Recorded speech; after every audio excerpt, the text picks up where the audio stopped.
RPG. It really is a game that I've always wanted to play, and DM. And with that, I'll kick it to John. Give me a second. I fucked up. Oh, there was that AdSense. I can't repeat all that. Yeah, I know. I can't remember it now. Sorry for the newcomers. I kind of muted the desktop audio, so you just heard me speak, and the rest of the. So we missed the introduction. My bad. Thank God I saw that right away, because we could have went for that would have been the worst. We are professionals. So yes, we are. This is why it's the unofficial webcast. Is it happening now or what? Yeah, now it's live. So now it's good. Okay. Try it again. Take two. Welcome to Ultimate Effort, the unofficial webcast for Index Card RPG. My name is Matt Shaker. I go by the world's okayest DM, and I'd like to welcome you all to our very first episode. We've assembled this motley crew of rogues, barbarians, and beardy old wizards to bring from all over the realm to deliver you all the best ICRPG information and news from around the interwebs, as well as interviews with special guests, so that you can all succeed in your quest to level up your RPG experience. And just like that quintessential adventuring group, we all met by chance through shared interests and common goals, and we banded together to form this fellowship. And the members of our party are myself. I'm Matt. I started playing D&D when I was 12. Been at it for over 20 years, DMing lots of different game systems. Worked for Games Workshop and Privateer Press, where I learned a lot about painting miniatures, sportsmanship at the table, RPG hobbies in general, and a lot of storytelling. And I'll pass it off to Alex. Hey guys, my name's Alex, and believe it or not, my first role-playing game was a Teenage Mutant Ninja Turtles role-playing game back in the late 80s. And from there, I went straight into D&D. Played Rifts, Shadowrun, Star Wars role-playing game, you name it. Played a little bit of Pathfinder, some 5e, but frankly, I am thrilled to be here with ICRPG. It truly is the game that I've always wanted to play. And with that, I'm going to kick it to John. Hi, I'm John. I'm actually relatively new to tabletop RPGs. I started playing in like the mid 2000s. Been game mastering for about 8 months now, and pretty much switched to Index Card the day it came out, because like Alex said, this is the game that I always wanted to play, and don't know if I'll be going back to 5th edition anytime soon, to be honest. I'm just new. I love playing, and I like crafting stories for other people to enjoy. And with that, I'm gonna kick it off to Mike. I'm Michael. I'm the tech support GM that didn't turn on the audio at the start of this podcast. We're repeating this for a second time. As you may not know, I've only DM'd 3 games, but I've been, I guess, a fantasy lover for a long time, and ICRPG really stuck with me more than D&D and World of Darkness or any other RPG games. And with that, I'll pass it to Matthew. Hey guys, I'm Matthew. So I'm gonna be they're gonna call me Matthew, and there's gonna be Matt, so we can make sure we don't mess up everything. I started playing when I was in elementary school. It was like those shady homebrews that my friend's brothers was doing for us, and like the rules were not making any sense, but it was fun, and it got me into D&D right after. And then I tried World of Darkness, typical stuff. I love the realism, but ICRPG, that's the thing that hooked you. It's so much easier for a DM, and like with those room DC and all that stuff, it's brilliant. It leaves more place for crafting stories, just like John said. And yeah, that's gonna be it for me. Cool. back to you, Matt, so you can introduce our guest. Cool. Our guest, who we thank very much for being here, he's a philosopher, anthropologist, novelist, game designer, YouTuber, badass DM, and obviously the creator of Index Card RPG, Hankerin Ferinale. Hankerin, thanks for being here and our inaugural venture out into the wilderness. Howdy. Just to play along, I got my start a lot like Alex, actually. I started with AD&D, TMNT, and Riffs and GURPS. Those were my first games. The first character I think I ever made was actually this guy called Otterman. Otterman. And that's my intro right there. So right on. You guys. What was Otterman? Well, he was part otter, part man. Right on. It was the Mutants Down Under supplement for the TMNT role-playing game by Palladium. Cool. Yeah, boy, those are good days. Yes.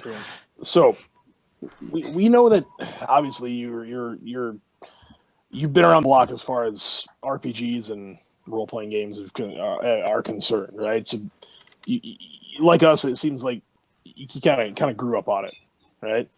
Oh yeah, I mean, absolutely. VCRs and like, I don't know, sort of Mazinger. Mazinger and Speed Racer were the first things I ever encountered that seemed like things that were outside the norm that I had to be part of. And Mazinger, if you guys aren't familiar, is what became Trenzor Z later. Oh, yes. And then that eventually got me into Battle of the Planets and G-Force. And when I started getting into that, I was very into it. Like I wanted to know how they wrote the stories and where those characters came from. And I started learning more about anime, and I started learning about comics. And really, Mazinger led me into all that stuff. And that was probably in about 79. And so then I got into Usagi Yojimbo. And that is what really got me writing for the very first time, was doing these sort of animal hybrid stories like Usagi Yojimbo. And then that led me into the first issues of TMNT. And that became D&D in my world. So it's kind of an odd chain of things. But yeah, it started like in the late 70s. That's awesome, man. That's it's a gateway hobby, that's for sure.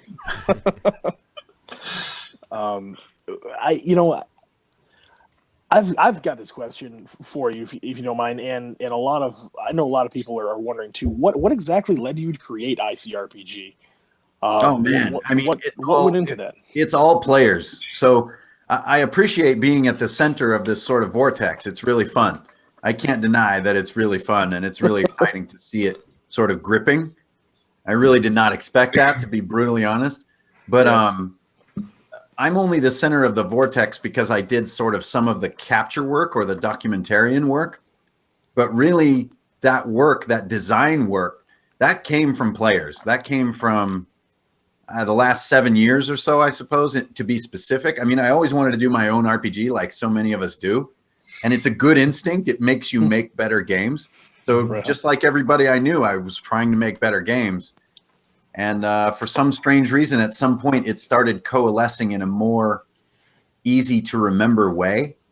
And it moved from one game group that I had to the next, or from one campaign to the next. And I started realizing that I never even really played 5e, for one thing, because I was just sort of drinking my way through the books. I don't think I ever even read the books.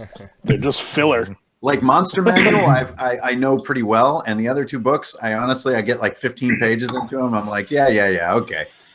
But I think at some point, just the way my players were playing, I was just sort of jotting it down after each session. And it just, in time, it became its own thing. And I just found myself sort of stumbling through it. So it wasn't like this cool master theory or something. It just, gotcha. It's a table creation. And I hope that that's kind of why it's got some stick power.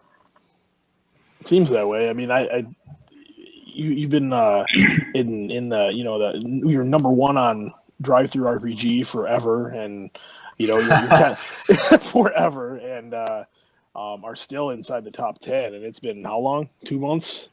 Yeah, just over 2 months. That's BattleTech, damn your strategy. Isn't there That'll a take some vampire? legit game Yeah. system. I think I have a question. Awesome RPG. I have a question for you though. When you were designing the rules, do you have like one rule or maybe a few mechanics that you really wanted in the game, but your players had to talk you out of it? Like they had to tell you that it doesn't make sense, or they Yes, hated we it. had tons of those. We Yeah. had more of those than there are in the damn system. That's good game design. Probably the biggest one, we had this one called boosting, and boosting was before we got sort of everything boiled down to like the type of dice. Yeah. We were doing quantities, and we were boosting quantities based on sort of maneuvers. Okay. And I really like sort of Fate and some of those other games, but we wound up in a similar situation where you're always trying to talk your way into more boosts. Oh, And it didn't bother me so much as a DM because I like to have players talking. It kind of gives me a chance to lean back. But they found each other like with these insufferable descriptions of what they were doing to get the boosts. Yeah. And I thought it looked really cool on the character sheet, and the word boost to me is really neat, and like it all added up on paper. And at the table after 3 hours of it, you're just like, dude, just swing your damn sword. You don't have to flip again. right on. So there were a bunch of those little things that were really neat on paper that gave things detail. But I think if anything, what I've been learning is like everyone's tables are so different and every night is so different. It's like almost the less that's on paper, the better. Yeah. And even with adventures and stuff, like I find myself never reading the last 3/4 of an adventure. I read the intro, I see the map usually, and then there's like a picture of some kind of weird thing, and then I'm good. And I never even found out that like, that NPC was a liar or something. I never even get to the end. I was trying to adopt all that stuff. So one thing I was trying to do was get the book down to about 120 pages, and that was a painful experience. I bet. You just want to add everything. Goodbye, cool thing. So yeah, the cutting room floor is just littered with corpses. Oh my God. I bet it's like difficult to just sift through the pile and figure out what's going to stick and what's meant to fall. Well, in the beginning, the hardest skill to learn as a writer is to trust people that are reading. Yeah. It's very, very hard to believe that they're going to grout your tile together with their imagination, even though your conscious mind knows that smart readers are going to do that. And if anybody who reads is smart and engaged, it's like DMs. But it's still hard to like internalize that lesson. But I think that the more you start to accept it, it really frees you up as a writer, because you don't need to put in cool adjectives and describe what happened as the pyramid crumbled. That's what DMs do, and they're brilliant at it. And so all you need is one little bullet point that says the pyramid will crumble. And then it will become an hour of gameplay. Simplicity at its finest there. I love it's just really hard to honestly believe it and to really sort of commit to it. So I don't know. Yeah, that was quite a learning process. I have switching gears a little bit. I know a lot of people are curious. How has it been for you, seeing like so many folks already playing games and writing stories and modules and stuff in the worlds like that you've created, like Warp Shell and Elfheim? I mean, it's obviously super duper fun. Yeah.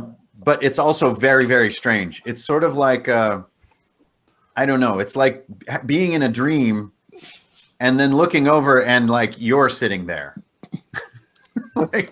like it's this odd semi-detachment from, I don't know, from what it was sort of quote unquote supposed to be. But again, I think that's the biggest thing that I've learned this past year, is that there is no supposed to be. And it's like some people treat the game in a really funny way, like a really comical way. And I think to a lot of RPG creators, that's kind of like derisive or kind of a bummer. Like, right. Where's all my gravity? Where's all my where's the heavy metal? Dude, it's so badass. But I think what I've learned in time is that the badass lives on a sort of a dimension that is not really what's happening at the table. And actually, I think comedy that's intended is almost like never funny.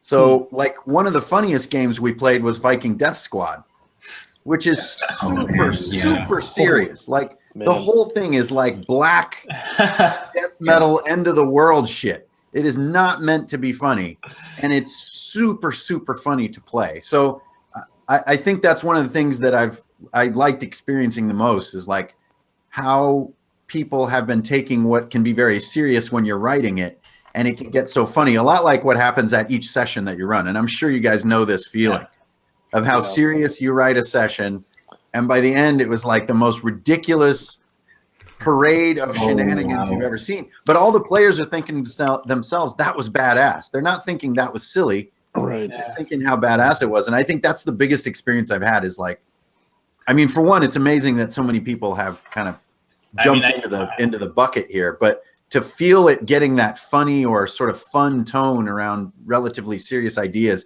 is a crazy, weird, and very expansive kind of experience as a writer.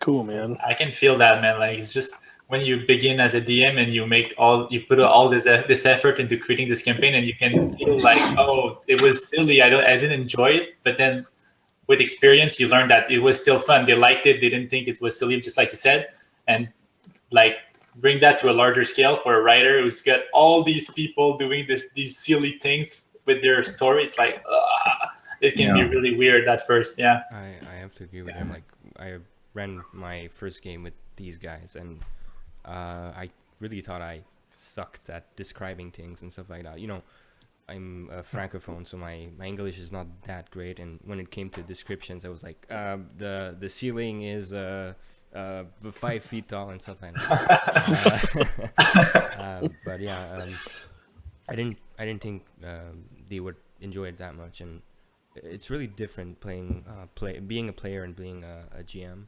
And I've really enjoyed my experience as a game master. It really opened my eyes to the work that game masters put into creating their worlds. And I don't know where I'm going with this, but yeah, that's what I was trying to say.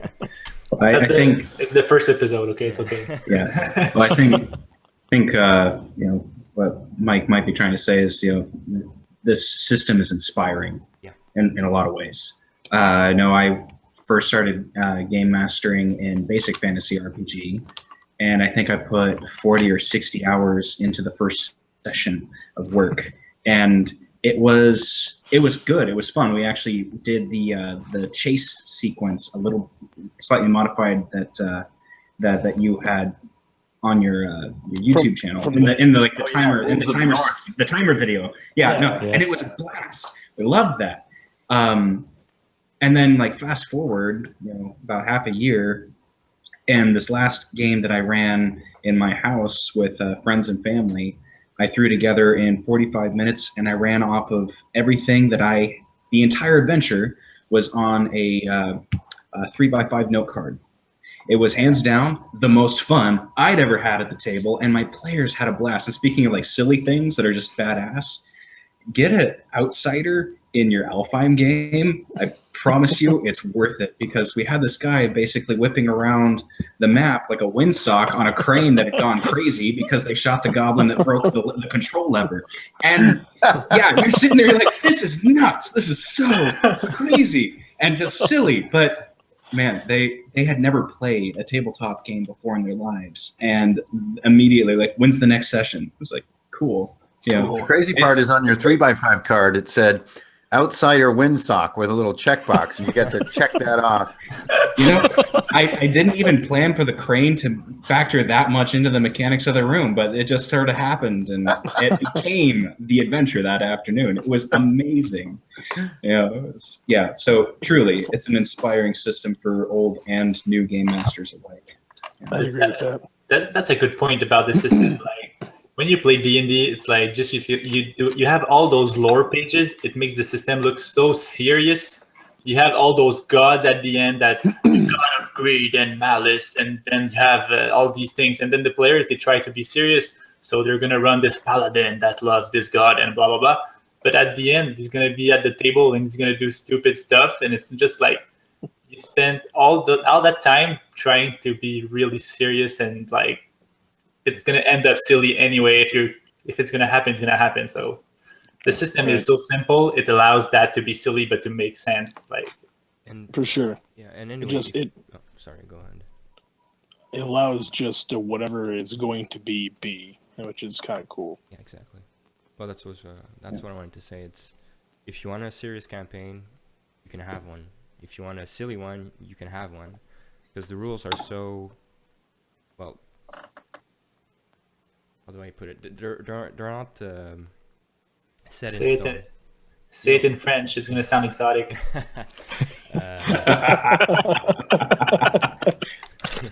So yeah, the rules are so, you can interpret it how you want, and if it works with your players, then you can do whatever you want with it. And that's the fun part with it. I think there's a book. What's the book? There's a class that has books of secrets with no definition. You can do whatever you want with it. It could be anything. That's completely insane. I can understand that people may not like that sort of description of a book. What would you say to those people that are really not rule oriented but structure oriented? Yeah, I mean, a few of those critiques have definitely come my way, which is that the best one that I heard was that I kind of package my game like it's friendly to beginners, but in some ways there's so much unspoken that to a true beginner, like a brand newcomer, it could be asking a little much of them to sort of interpret the in-between. And I think that's fair, but I honestly think that question was probably asked from like a hypothetical vacuum. Okay. Yeah. I may be some kind of humanist or something, but everyone I've ever met is brilliant at filling in little unknown bits. And I actually think that the sort of the reader or the collector who says like, well, I don't like this because you didn't tell me who the gods are. You didn't tell me what the Book of Secrets is really about. And I generally think that, unfortunately, that comment comes from not a tabletop place. I think that comes from this isn't as cool as I want it to be, or I kind of want to drag it down. I really think that I wrote from a place that is for people who are playing once or twice a week, and they want to get down and play. Yes. My book is not very cool as a collector book. It's not very cool to have on your shelf. It's not big and weighty. Honestly, it's so simple you could probably read it once and remember everything and not pick it up again, except maybe for a couple tables. And so it doesn't have that like DCC quality to it. Like those DCC books are so collectible and so amazing. But I think if what you're trying to do, like John was describing, you're trying to get a session together, you're not sure what to do, and maybe you're going to throw a sci-fi class in your fantasy game because fuck it, it's Saturday. And oh shit, they're here already. They weren't supposed to be here till 4, and I had too many beers before the session. If you're that person, I think it's a really well-written piece of stuff, and it works really well. But I think that critique of like there's not enough filled in here, I think is more of a sort of a nano troll than it is like a real critique. I agree. Well, from my perspective, it's people that are not insecure. No, I don't want to say insecure, but they need structure. That's the way I see it. They're not used to. Well, first of all, they might not be good players. That's the first thing that I can assume from them not being able to fill the blanks. But they might not have the imagination to create their own rules, and that's why they prefer to have these strict rules. Maybe that's one of the reasons why D&D is applicable to a mass of people, because there are a lot of rules, and the game master knows all the rules, and it's like this, and it's no other way. That's why games with less like Fate. I know Fate is maybe not as popular as D&D because it's a little bit rule-less. Where am I going with this? I just want to I just want to say that it may not be appealing for people that are non-D&D players, non-rule or category player. I just wanted to say, Hank, how grateful I am for this system. Yeah. Because as I play D&D, I truthfully thought there was something wrong with me, because I just wanted really simple monsters. Well- I didn't copy down all those stats. Hey, thanks. I didn't copy down all those stats. I was just taking, okay, this guy has hit points and an AC, and then I would roll with that. Oh, it's a spider. Okay, he's got a web attack and he's got a bite attack. Poison. Boom. And I always felt like intrinsically there was something wrong with me because I wanted it to be so simple. I didn't want 100 rules on combat.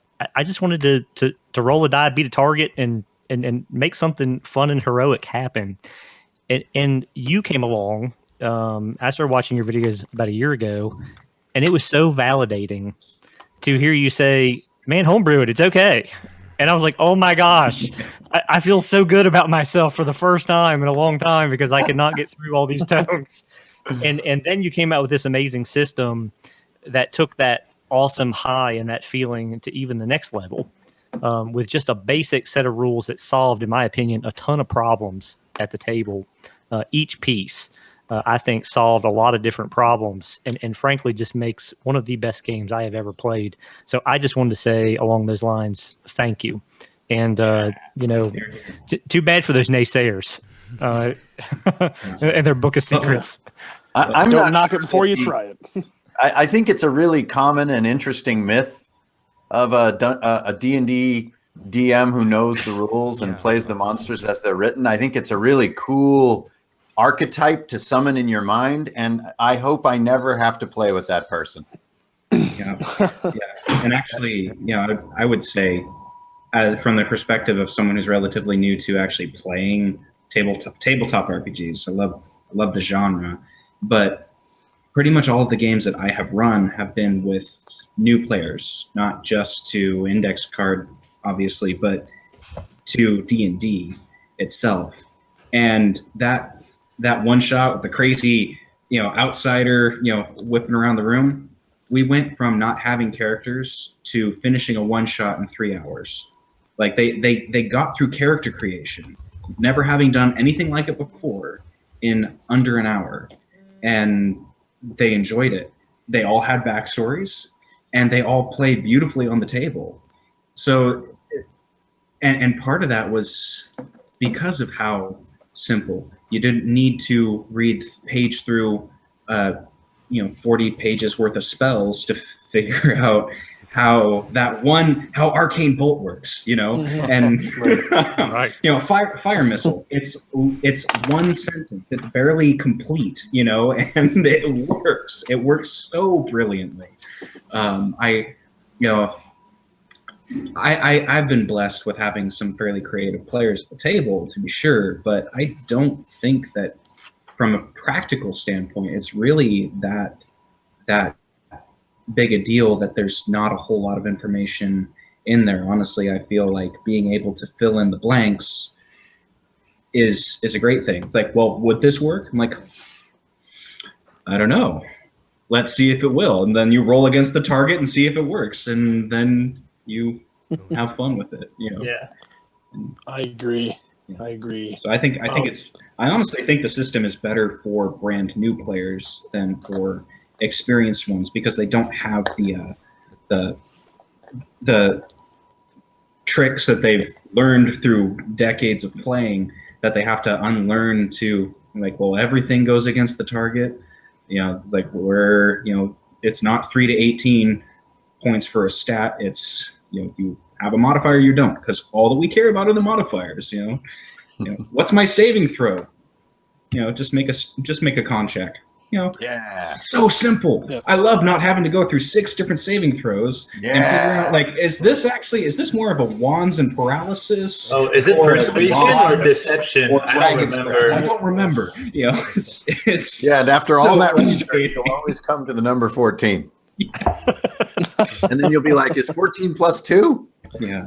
Right? Yeah. I can't remember, even though I've got a 14 on everything. Yeah. Yeah.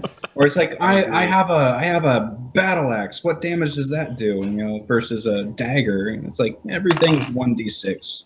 It's all in the flavor text as to what it does differently.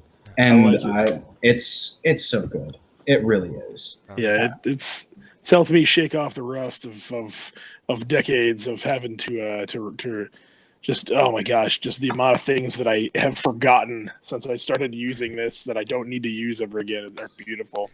Erase. Yeah. Our Hank, we know that you're working on a like big new release, right, for ICRPG. Yeah, working on two big things for ICRPG. The first is 1.3, which is out on Friday. Cool.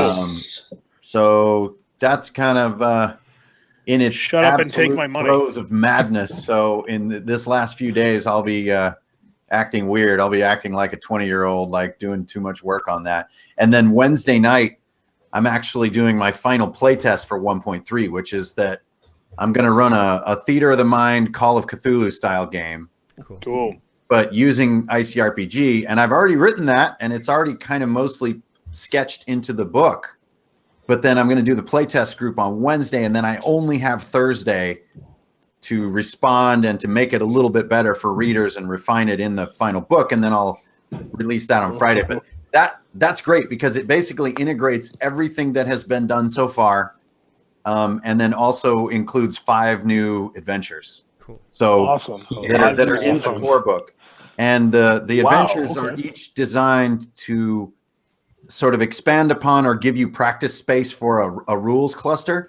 And the coolest of those rules clusters, which I'm just like sort of super cheesing out about, is the vehicle combat. Yes. And that Awesome. took a bunch of people's brains all boiling together. And no matter how cool it got, as you guys kind of saw when we were on the Google Plus group, I was like, Holy cow. okay, that's really cool.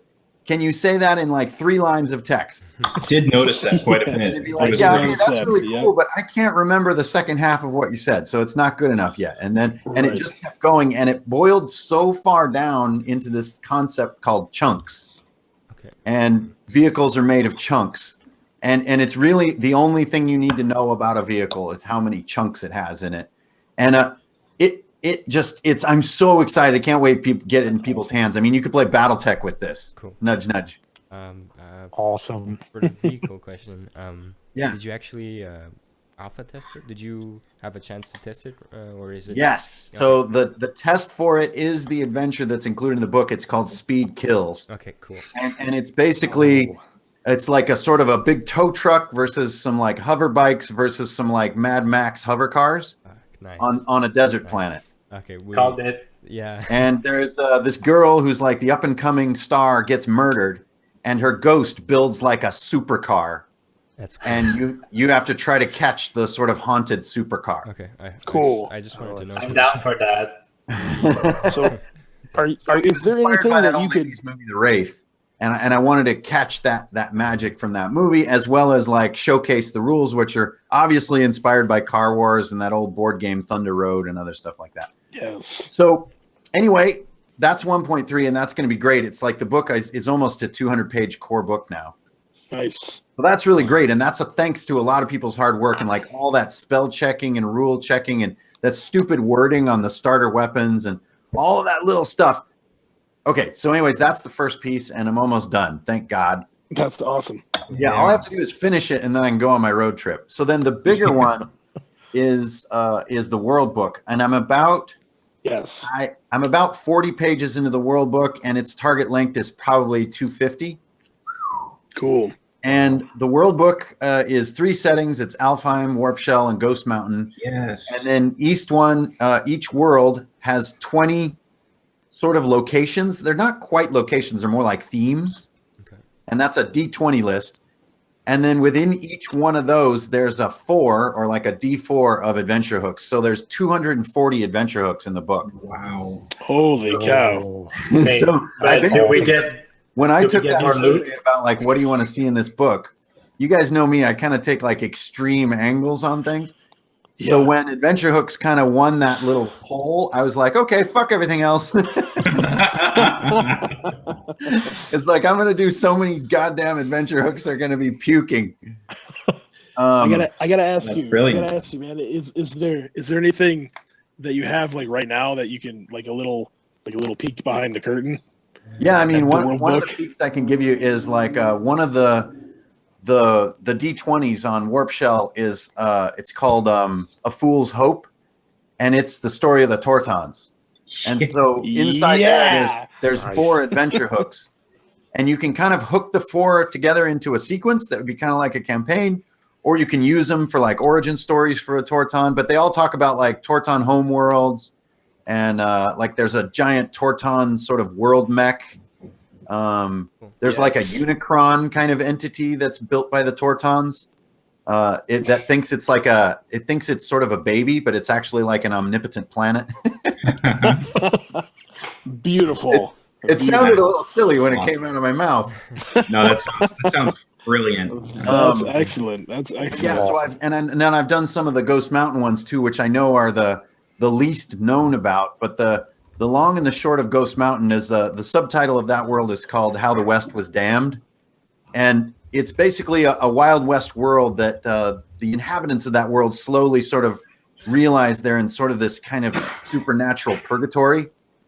And they kind of live between heaven and hell in this kind of little miniature world. And it's obviously inspired by Westworld, but hopefully with a much less nihilistic kind of point of view. I don't like how Westworld is very nihilistic. I find it to be bad writing. Yeah. But in Ghost Mountain, there's a lot of like themes about redemption and stuff, which kind of was inspired a lot by Afro Samurai. And the sort of themes of redemption and fatherhood and stuff in Afro Samurai. The hero. So tried to sort of Westernify those themes.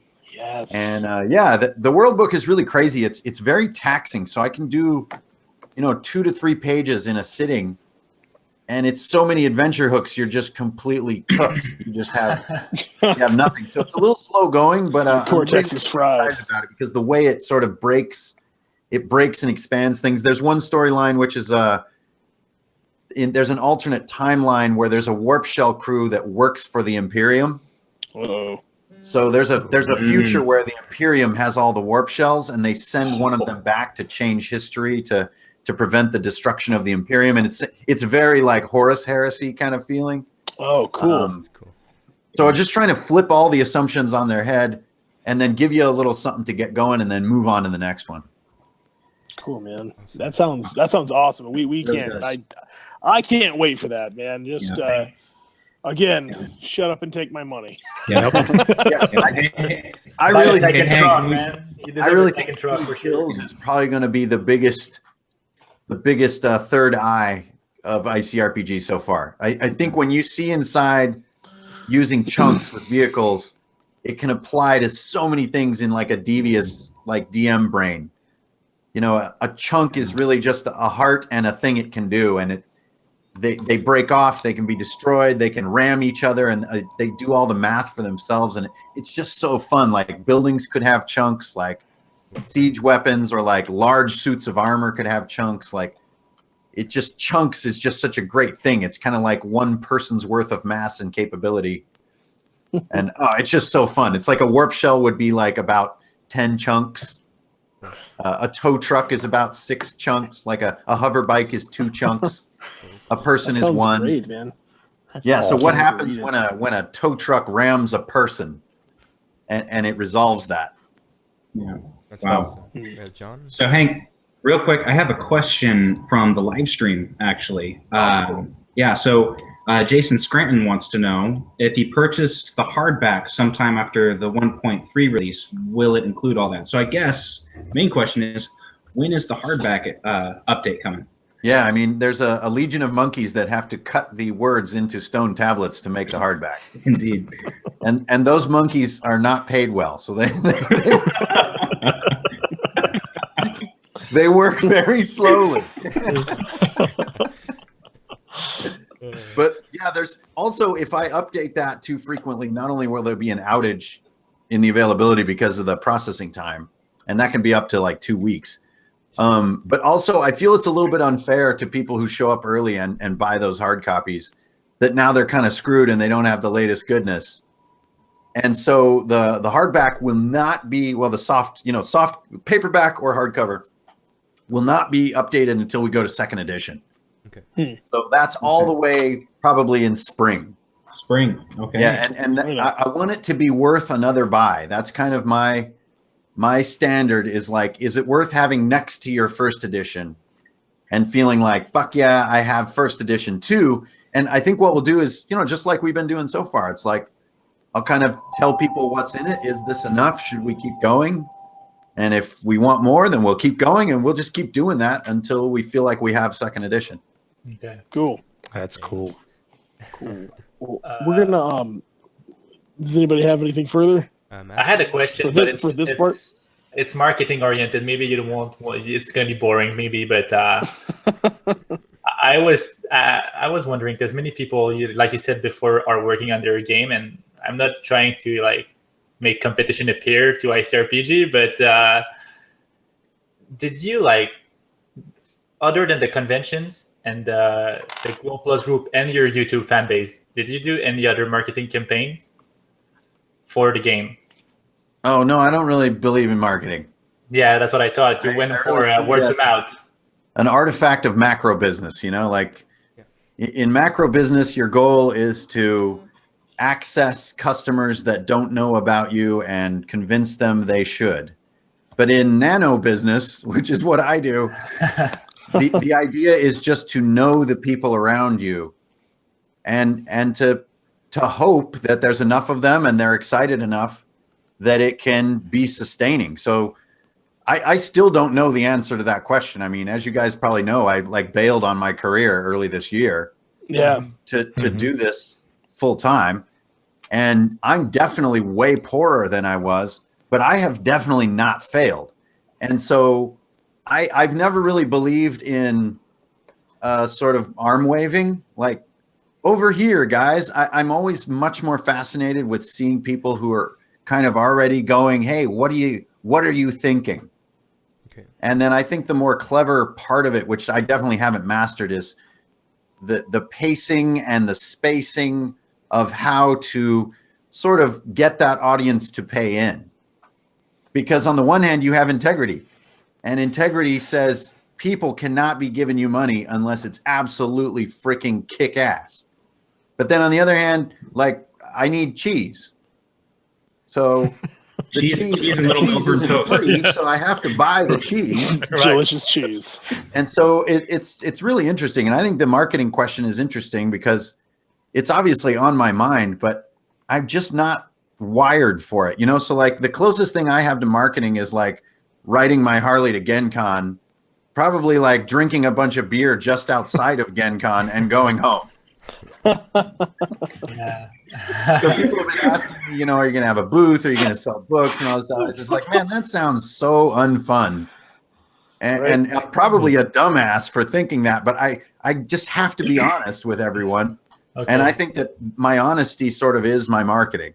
Yeah. So, No, I like Really, that. it sold the book for me, to be honest. Yeah. Yeah, very compelling. I agree.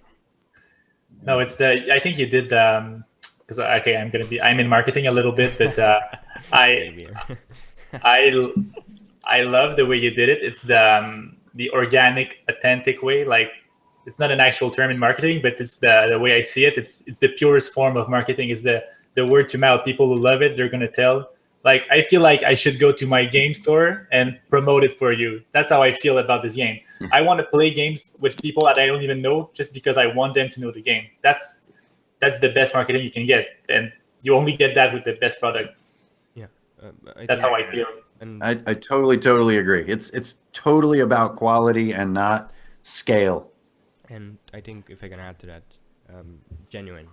I think that's the word, the most important in what he said is, it feels genuine. It doesn't feel like a corporation did it. It feels genuine. And there's errors. There might be errors, but it's still genuine, and that's what's No, cool but about at the end of the book, it's written Wizard of the Coast. I've seen it. He's sponsored. Oh! Exposed. Live. Exposed. That's I- Oh, man. but We're about to. What time is it? Are we out of time? 11:15. Oh, wow. Oh, So okay. we're okay. Yeah. However, we're going to move into our tribunal where we discuss some kind of harebrained schemes and otherworldly ideas. Hank, are you going to stick around for that? You're welcome to. Fuck yeah. Yes. Yeah, that's nice. That's cool. All right. Can So we'd love to have your opinion and stuff on that. Mike, you look like you have something. let's Yeah, roll he was for reading his initiative. dice. Oh, that's right. That's right. Okay, we actually are going to roll initiative for this part of the cast here, because what's going to happen is we roll initiative. I'm going to describe the topic, and then whoever rolls highest gets to talk, and then the rest of In us true ICRPG fashion. get to chip Yep. in. So Turn we will order. turn order. All right. So dice up, dice down. Holy shit! Okay, I rolled a nat 20. I'm sorry, guys. I rolled an 18. I rolled a 20 as well. We got to roll off, man. Oh, We're rolling off. All right. All right, got you. All right. An 8. That's a 6. You win. Oh, yes. all right. So the topic is much like this is for ultimate effort. This is our session 0. I wanted to talk a little bit about session 0s, playing the part at the table, for example. Like we've all been there, like when we're sitting across from a fighter who's trying to be sneaky, or we have a paladin that's acting like a common murder hobo, or there's a super callous cleric of life who will only heal you if you pay him. Let's talk about we talk about roles that are expected of any of everyone in a gaming group. There's a covenant between DMs and players, and standards that need to be set before the dice are even thrown, before characters are created.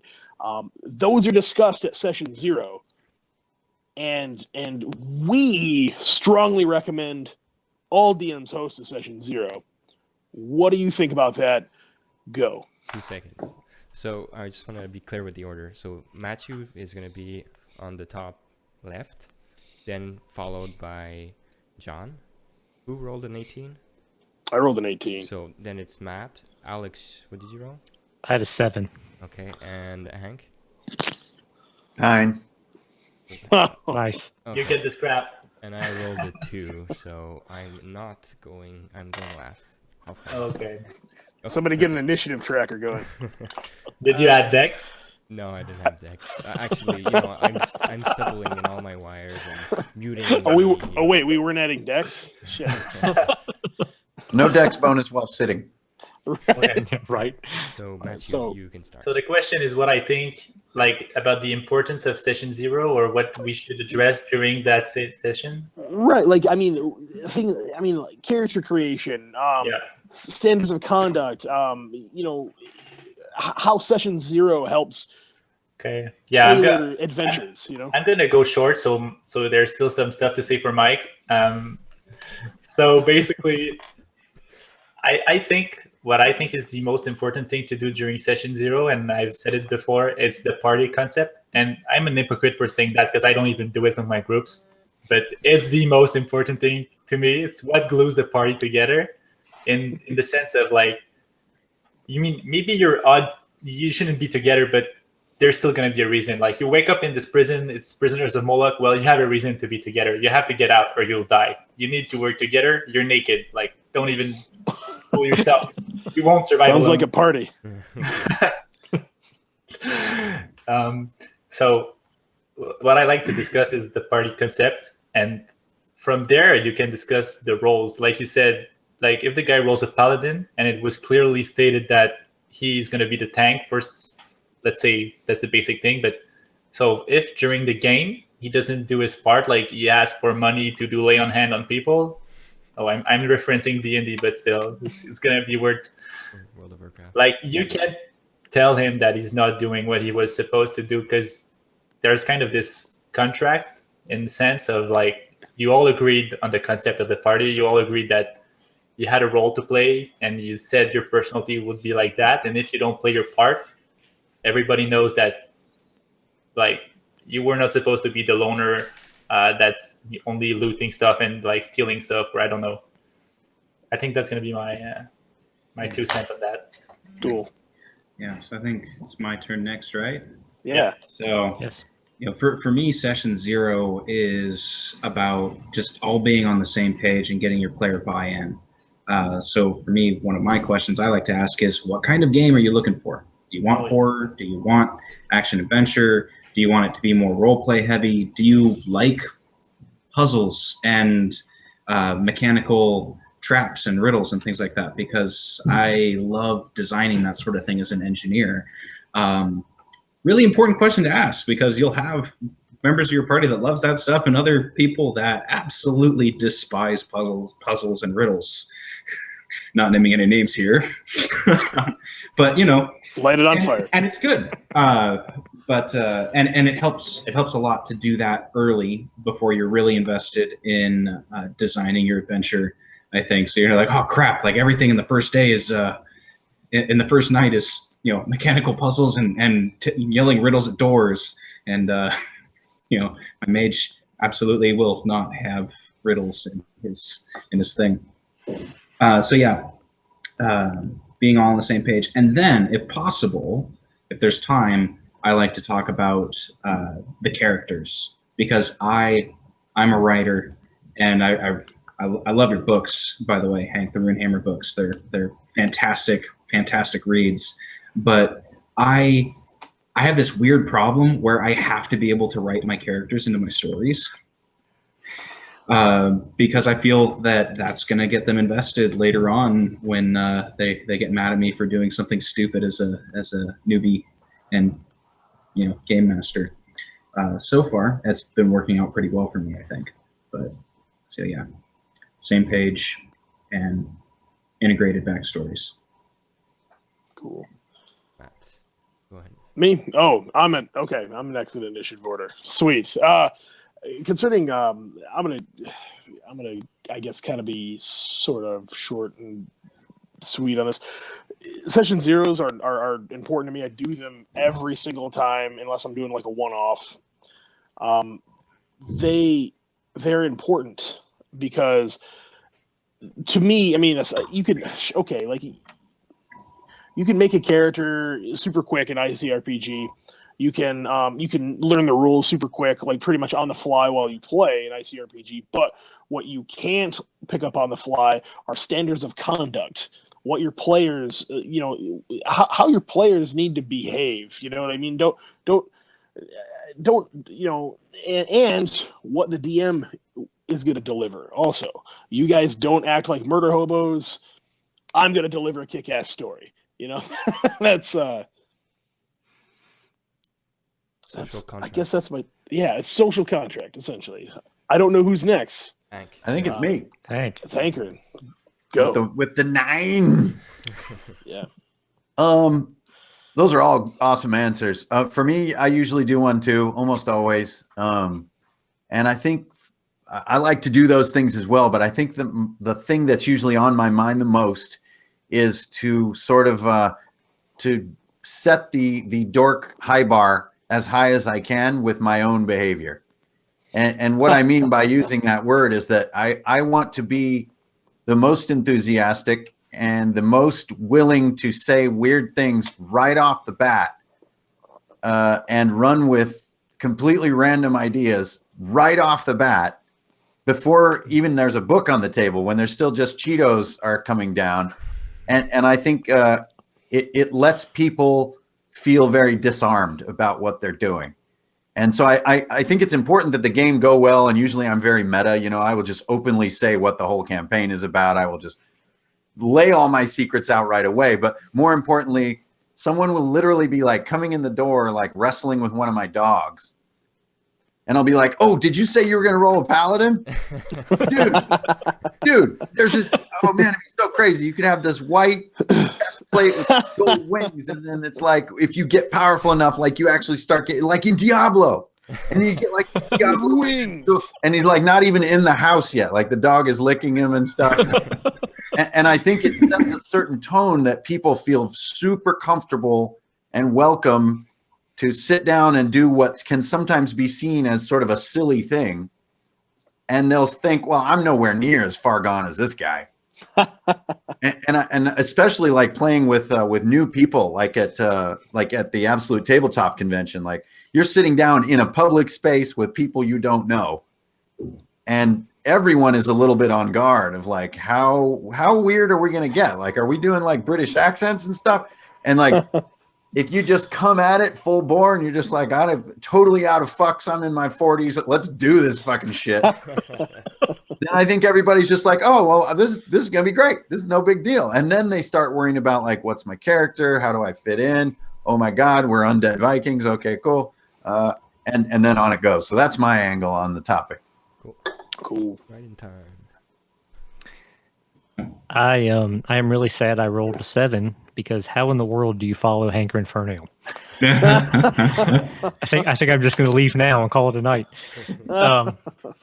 So the longer I've been on this planet, the more I'm convinced that most of what we do boils down to a relational endeavor, and I don't know that that there's anything, frankly, more social or relational than sitting down at a table and playing a game together.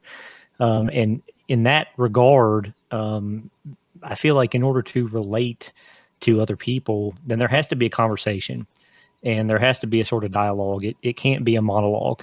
And so, you know, Hank, your point about making people feel at ease is very well taken. And I totally agree that would sort of be my nature. And along with John, to start asking questions, to find out what their expectations are, as well as to share some of my own expectations. Because frankly, if you're a rules lawyer, you're probably not going to have a good time at my table, because I'm going to adjudicate things on the fly and heighten the drama and the heroic effort. It's, you know, in order to heighten the fun. But I feel like that has to be a conversation. And so for me, that's what that session 0 would entail. It would be some sort of dialogue and not a monologue. And that's my piece. Shit. My take on it, it's gonna probably be very dark. I don't want to waste waste people's time. We have a finite amount of time in life, and not Dude. and to not because what we're creating is fun, basically, and it's a collective fun. It's everybody's definition of fun, and we're creating a game where everybody can have fun. And to not listen and to not communicate with other people, that's completely, in my opinion, is you're wasting the time of everybody around the table, because you're selfishly creating, well, your adventure. You know, you're not going to listen to other people, and to work on, you know, party concept. That's for sure. You have to have one. That's what I did with my first session. Having an end conversation of, hey, do you guys like puzzles? You guys like more combat? Okay, this character has this item. Okay, how am I gonna make him shine in the next game? Because I realized that he was a little bit overshadowed by this other guy. You know, a little bit the concept of OP. Recently, so how do I move the sun around the characters so certain people, you know, have the shadow and the other people have the sunlight shining on them. So that's pretty much what I have to say. It wasn't so dark. Yeah, but No, there's the that's fun in there. I mean, I was expecting Mordor, and you came in like Rohan. life is meaningless. Yeah. There is sun. And speaking of having fun and stuff, apparently Runehammer audiobooks would be a great idea. Looking at see, was it? Dude, I'd listen to some Runehammer. Is that fun? Audiobooks. Yeah. I actually have done about the first 4 chapters of the first book, and it is gruelingly difficult. Yeah, it's really hard to... Because you make the tiniest mistake and you're fucked. Yeah. And it's not like you can cut it out and start again. It doesn't work that way. You got to start at the beginning. And I don't know how Christopher Lee does this shit. Actually, if you wanna, I can give you tips on. Usually they're gonna read a page at a time and then take a 5-second break so they can. And then pause. Yeah. Yeah, I think what I'm going to do is hire someone. I think that's going to be my approach. I have dabbled. I've dabbled in voiceover work. I'm just saying. Anyway, I've spent many a year in the theater. I'd be happy to. help with being a reader. It began as many tales do. The man lying in the road with an arrow in his gut. Okay. After our previous discussion about silliness in the worlds, I agree with. I think the whole book should be read like that. Just like, Can we do one page each? That's gonna be even better. everything is narrated by Dorok of Clan Cry. A community read book by ICRPG community. That's funny. A community read book. That was just something that showed up in the live stream. I thought it would be. Thought you'd get a kick out of that. That's funny. Let's see what else. Okay. Goblin ambush. Everyone, roll initiative. 13. Oh, 17. Again, high roll. I rolled 15. Cool. Alex? 4. 4. Okay, you're last. And 4. Okay, so the 4s, please roll again. Can I hold my action? another 9. You can. 18. 18. Oh. Okay. Ooh. What's the question though? So 17. Right. Who rolled the 17? Yeah, it's Me. You? Okay. And then there's 15, so it's Matt. Facing I rolled you. a 15. Then it's John, me, Alex, and Hank. Sorry. Cool. So next, kind of building on the session 0 is character creation in ICRPG. Now, character creation takes effort, but it's worth it, obviously. And a solid character, I think we can all agree, is more than the sum of its parts. And your character is supposed to be more than just loot, 6 stat points, and bioform bonus. A character is extension of yourself. It's like the portal through which the players experience your game world. And yet we have people, I've had people in my games who slap together this one-dimensional character that has little more dimension than like the thimble piece from Monopoly, and no, not at our tables, not at our games. We're going to do better than that. So we're going to talk about things like min-maxing, backstory, which is absolutely necessary, and stats. Have a reason for your stats. And who rolled initiative? Matthew again. Matthew, go. Lucky. Man, all right. What do you think?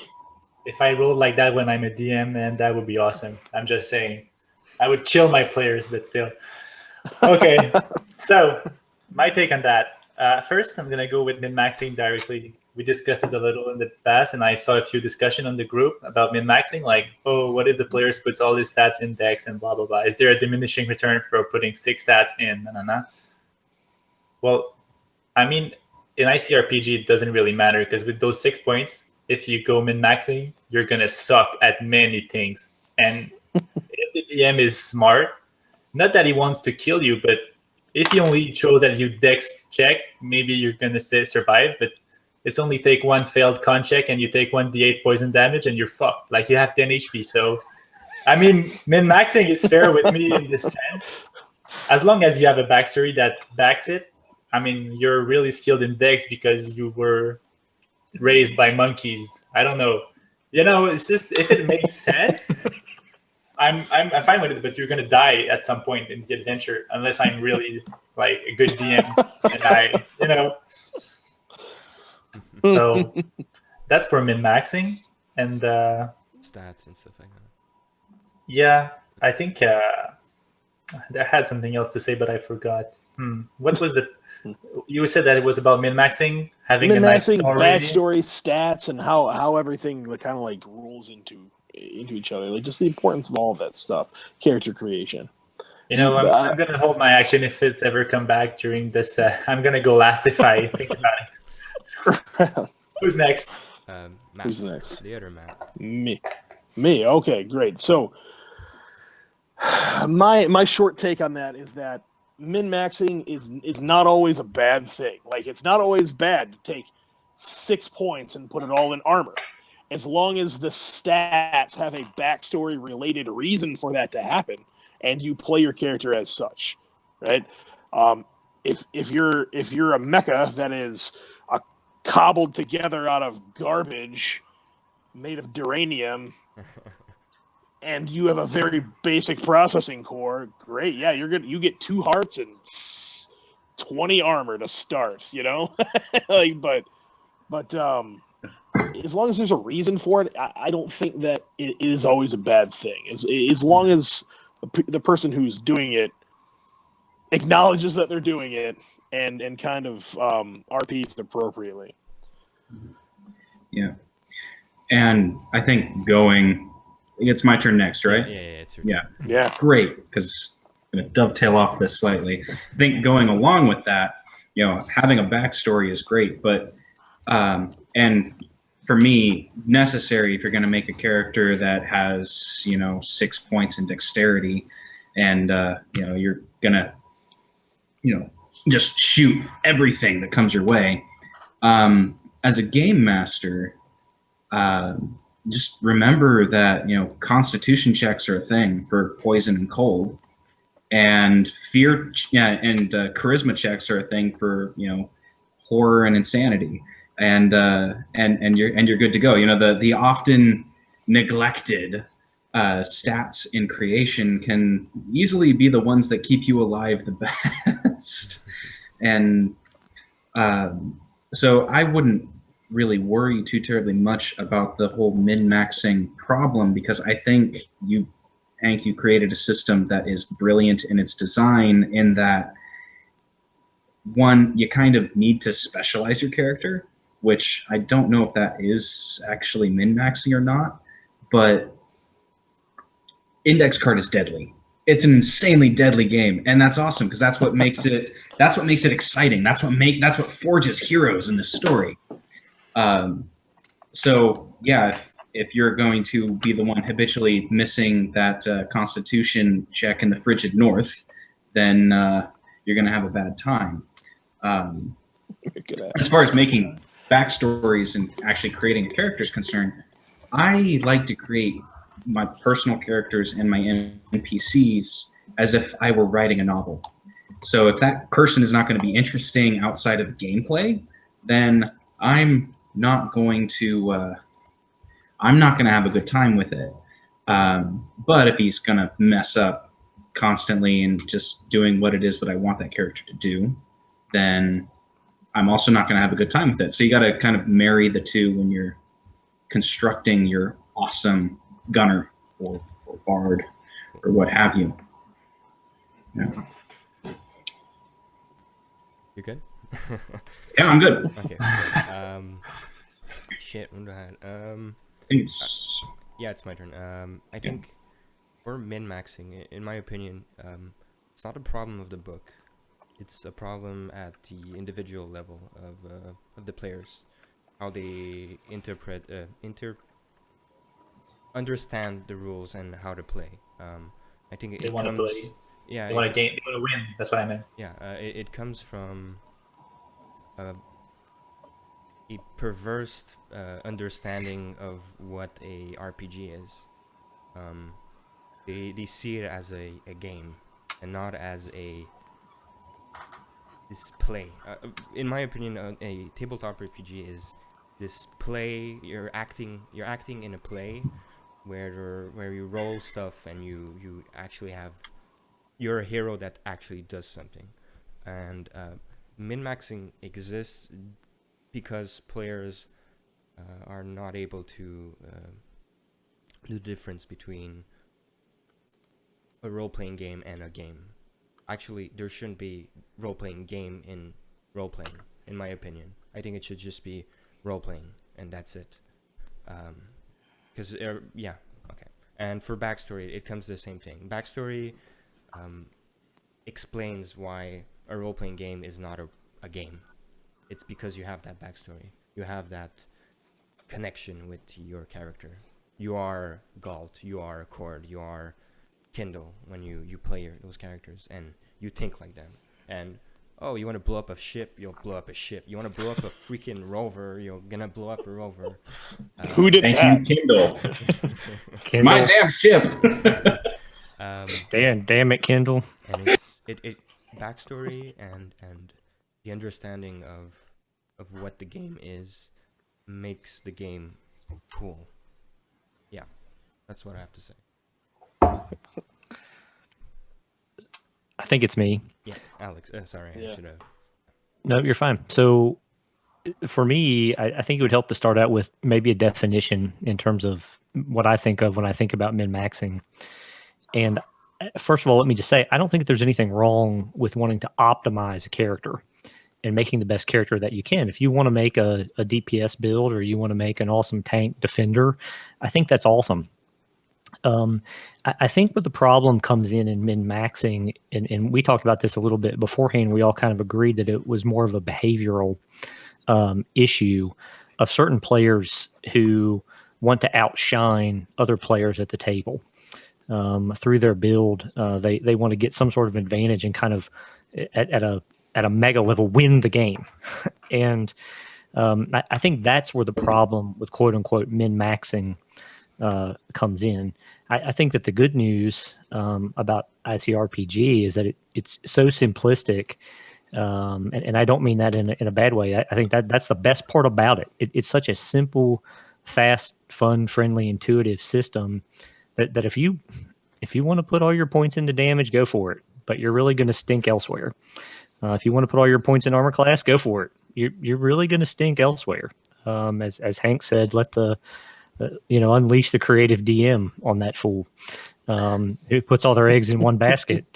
So that would be my answer. For the behavioral issue, I think that's probably a feedback session with that player in a conversation. In a sense, they kind of have a booger on their shirt. And if I were the person with the booger on my shirt, I would want somebody to tell me, like, hey, dude, you kind of need to do one of these. Rather than going through my whole day with a booger for everybody to see. And so I think you have to have that type of conversation with that player. And if they don't want to drink the Kool-Aid, then maybe they just don't need to be part of the group, unfortunately. But that would be my take. Yeah. I'm going to pass my baton to the anchor man of this team and let him win the relay for us here. The anchor man. The anchor man. Yes. Well, you guys nail it with the min-maxing discussion. I think especially Mike, you nailed it with the distinction between the gaming concept and the play concept. For me, a character creation and the thing that when I sit down, especially with people maybe I don't know that well, or people who are new to either my table or to whichever game we may be playing. And as well as when I sort of look within, I mean, I've been very lucky lately, especially to be a player in several games, not just a DM. And the number one thing that I try to bring out first and that I also try to look for in myself first is to take a quick look around. And it's kind of like that first 20 minutes when you come into a party. And I don't mean a role-playing party. I mean literally like a house party. And you're not quite sure who those dudes are over there. And those people look a little annoying. And the question that you ask yourself right away is who can I be a friend to? And how can I go sort of ask them questions and sort of make it about them? And how can I fit? And that's always the first question I ask. And it's especially lately has been leading to some of my favorite characters I've had in a long time, like Deck from Harbinger was my sort of Jeff Bridges character, from Big Lebowski. And nice. It totally started as kind of just a voice that I wanted to do and an attitude I wanted to bring to the table for sci-fi. But it really became a part of our group. And same with Murph, who's kind of, my comic relief dummy robot, which I think is very common for robot players. They kind of play trash cans. And that trash can type player to me, I think is a perfect example of not how awesome can I be, but how can I make everybody else feel a little bit more awesome? And it will inadvertently lead to you being super awesome. So I don't know if that makes a ton of sense, but to me, it's always that question I'm asking as I learn who my players are going to be in the next game is what do they like? And what do they lack? And how could I just kind of go right in there and be a fan of them right away? And how can I storyify that?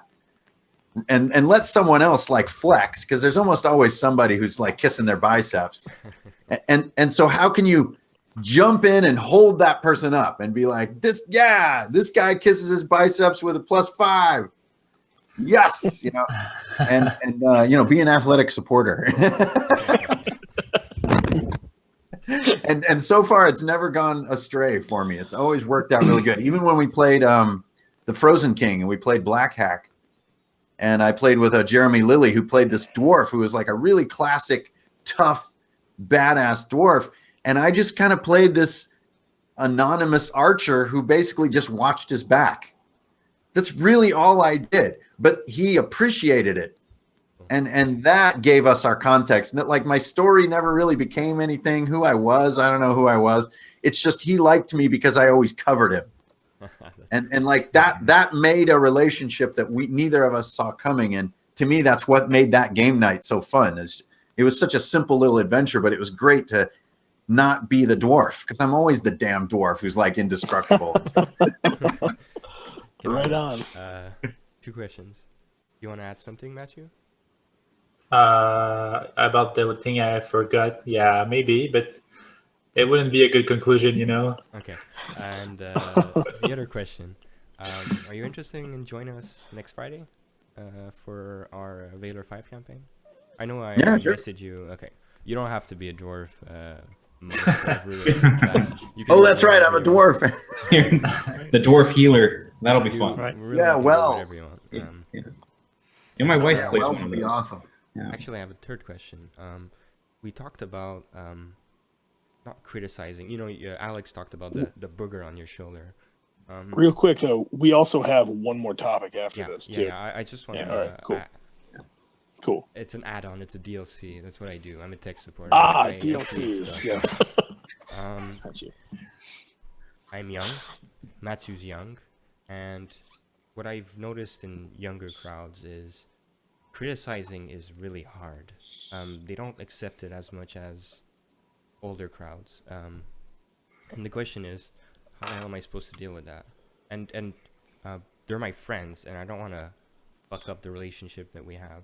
And yeah, you know, we talked about, oh yeah, session 0. Yes, it's interesting, but at the same time, it's scary because you don't know how they're gonna react to. You know, it might be good criticism, and I might stumble in my words and treat him, call him an idiot, and he's not gonna like that, and he's just gonna leave. But yeah, it's something to take into consideration for younger audience. I think it's a little bit hard to criticize them because they're still trying to improve, and they see criticism as something bad. I don't know. That's what I've seen. I don't know what to do. Help me, older people, with your wise knowledge. Make a wisdom check. Yeah, exactly. I mean, the way that I handle the awkward stuff, and sometimes it's in session 0 and sometimes it's in the sort of the post, is to do, as Matt has dubbed it, the Tribunal, is to do the Tribunal when we're not sitting in a well-lit room at an RP table.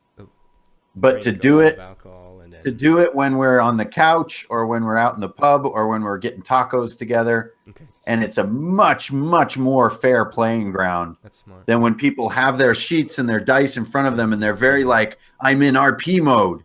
And then, dude, that was kind of whack how you were like being a paid paladin last time. And it's like, don't put that on me right now. I was just getting into my character. Whereas if it's the day before and you're having tacos and you're like, man, that was whack how you're like a paid paladin, it feels like casual convo. Okay. And I think it's far easier. But it's a really good question because I think it's a very real thing. Yeah. And if you let it go unnoticed, it's just like Alex said, you're walking around with shit on your shirt all day, and that's even worse. Yeah. Okay, cool. I'm gonna send them an email response. I like that. Matt, if you want to go with the final question. Yeah.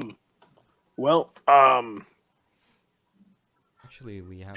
All right, you know what? The stasis pods have just descended. Everyone falls to the deck, and oh my god, the warp shell is surrounded by fire. Roll initiative. Well, Galt burns up. It's a 4. 4? I rolled a natural 1, so I'm dying. Don't tell me I'm gonna go first with a 5, guys. A 5? Oh, we got 2 5s. Oh, we got a again. second 5. And 12, and I'm 16. 12. I'm starting. I got a 5 too, Hank. We got a All right, roll off. Well, a 10. Hey, 18. 18? You go first. So Hank's first, then Matthew. Okay, cool. I have to place this. Okay. Here. I am dead last. Ah. All right. So, all right. This kind of ties into our last topic.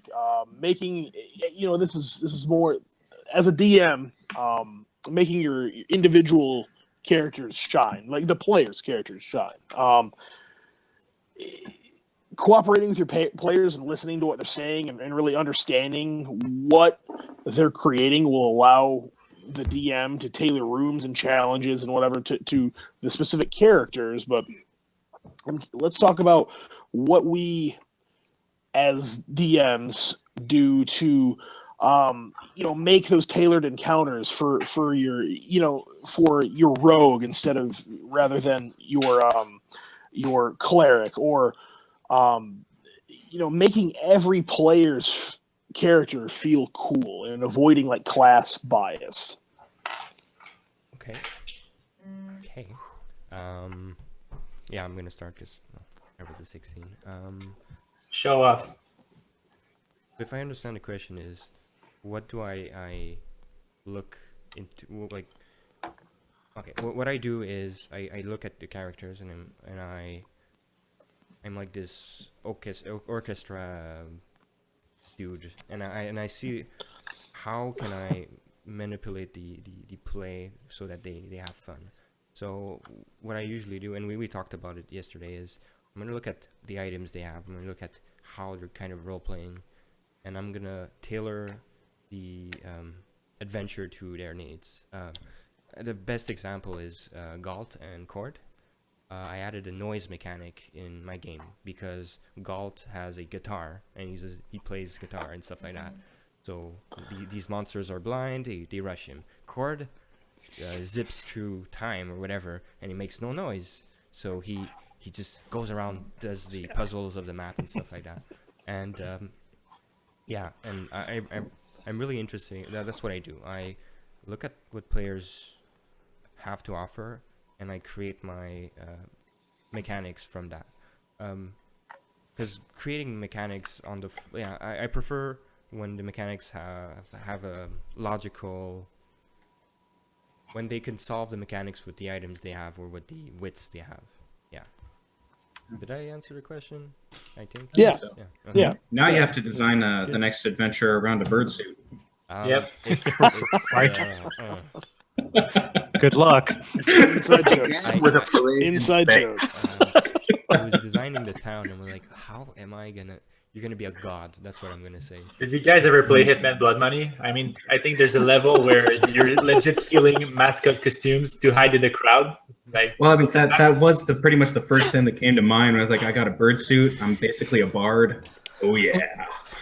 Oh, off the rails, over the line. Alex, you're next. Oh, Yeah. was it me? Yeah, that's you. With a 12? Yeah, that's what you. I thought Hank beat me. The 12. No, he had 5. So I think for me on this topic, probably I would go back to conversation.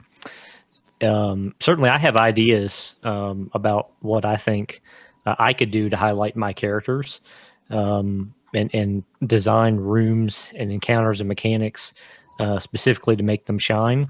But in addition to that, I think it's helpful also to just simply ask them and say, hey, what do you like the most about your character? What's the coolest thing that your character does that you really like?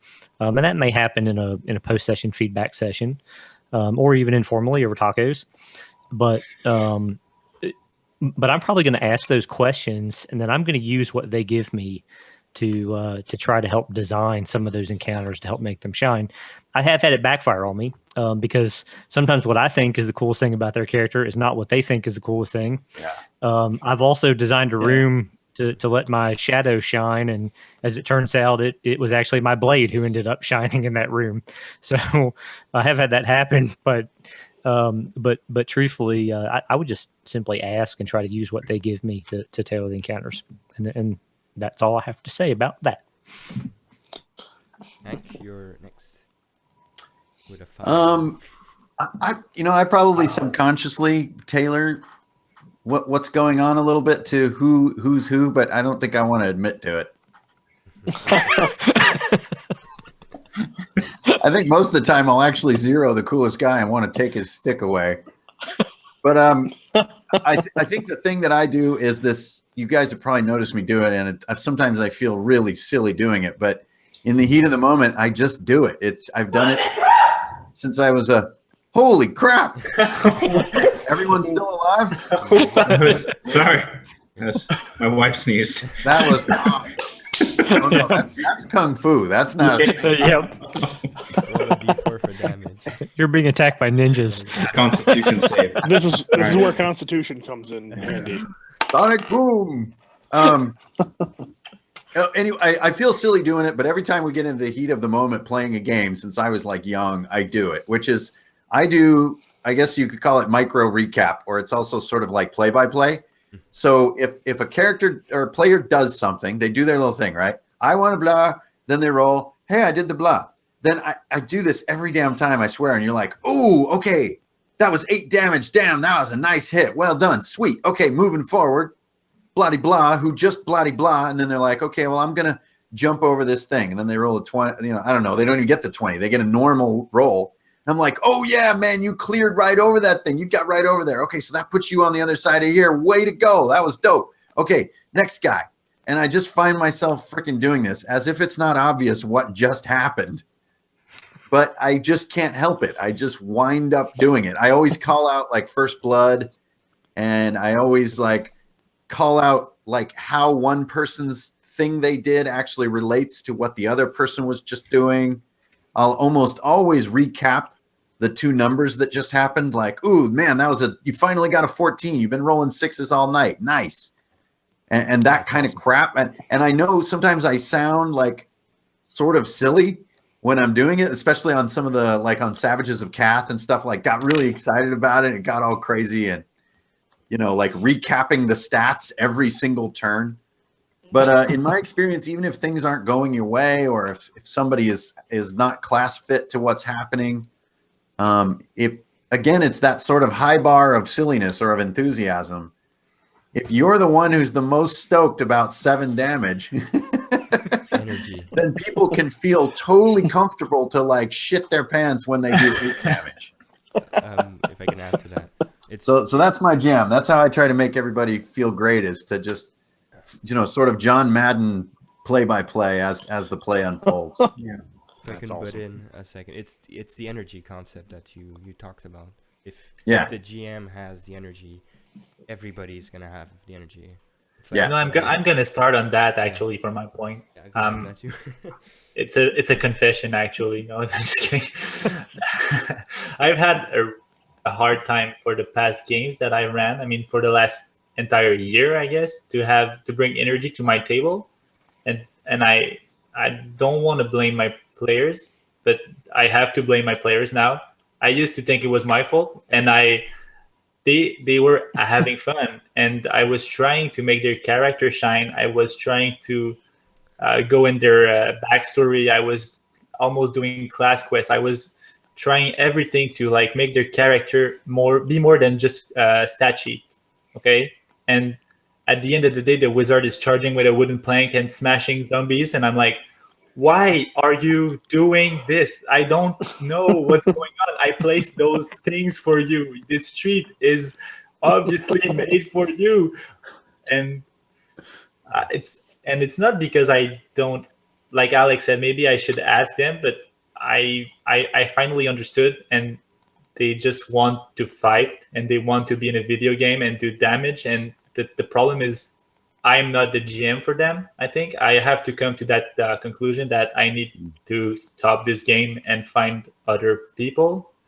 It's kind of weird. It feels like I'm confessing actually at the end, but I think, I don't know if someone wants to add on that and give me tips or something, but this is a call for help.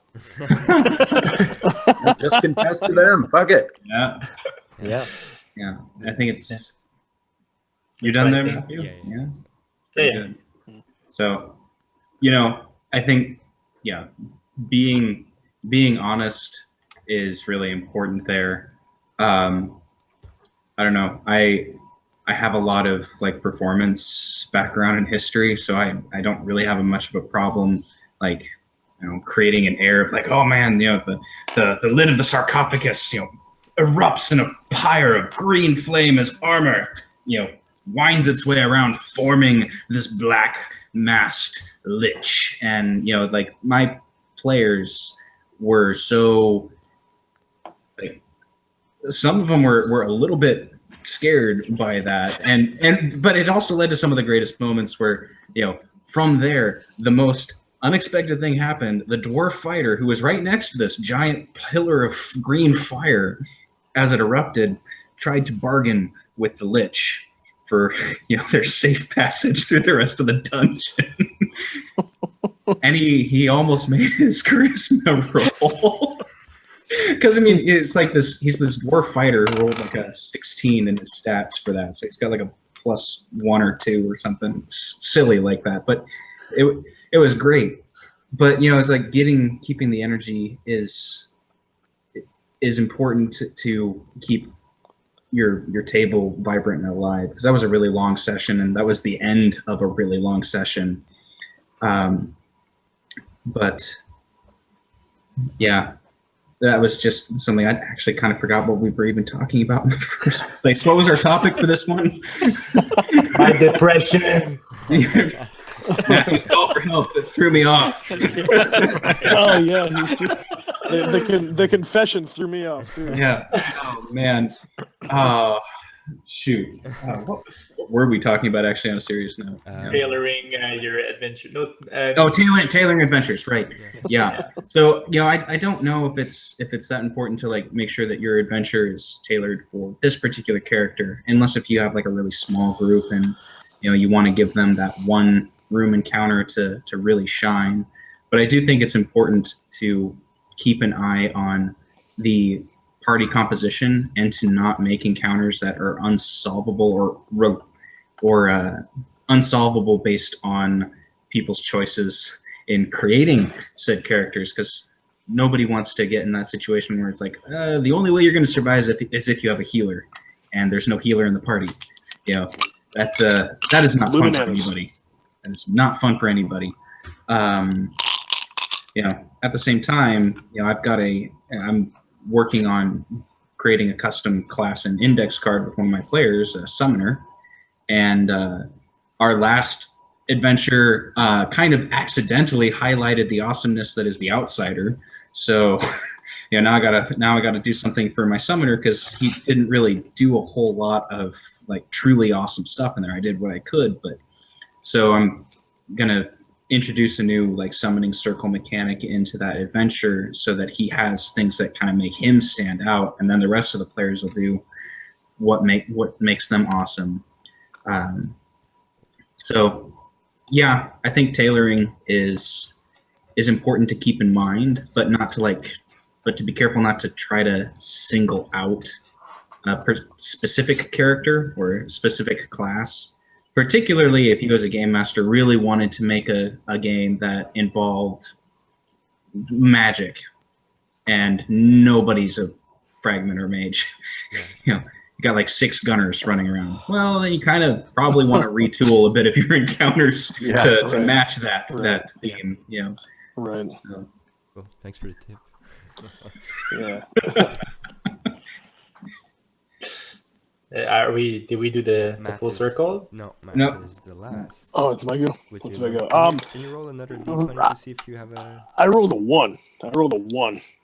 see if you have a critical fail? Yeah, maybe you Critical missed your fail. chance to I speak. might lose. I might lose my turn. Oh, natural 20. Suck ass. No. Oh, you know what? Short and sweet though. I in making all of my characters shine, I am particularly something that frustrates me as a player that I try not to do as a DM is have class bias. Like I really think that the barbarian and a fighter are awesome, and I hate the paladin and I hate the sorcerer. Right? I just hate them. Right? But that's my preference. That's not that player's preference. So I'll still make sure to like put stuff in the adventure that makes them feel cool. A game that I had to drop over this and other stuff was one in which they were giving everything to the sorcerer and the bard, and there were 6 of us, you know. So, and I was just like, all I want to do is hit that with my axe, okay? And it's man, twisting spells and you know, rolling a bucket of dice, and it's like, okay, well, I hit it with my axe finally. That frustrates players. That's frustrating. As the DM, if you can make that go quickly by giving everyone ample time to do something cool, but at the same time, kind of focusing what they're doing inside that time, you'll be everyone will be better for it. I also like to make sure every player has their own story inside the story of like a campaign. What I mean by that is that, yeah, great. Our ultimate goal is to travel to Northrend and kill the Witch King or something like that, right? but inside that, on the way, my barbarian might feel like, you know, uncovering his father's ancestral sword that was stolen unjustly, and you know, when the player finally achieves that, they feel cool. They've got, you know, the red blade of Antioch or something, and they finally have achieved something without having to get all the way through the campaign. Also, just putting them in positions that make them feel cool. Like let that barbarian be a barbarian. Like if he's there to shatter heads, and it's been the last 2 sessions have been all RP and political intrigue. Let him crush some goblins. Let him crush a tide of goblins. You know, he'll feel cool.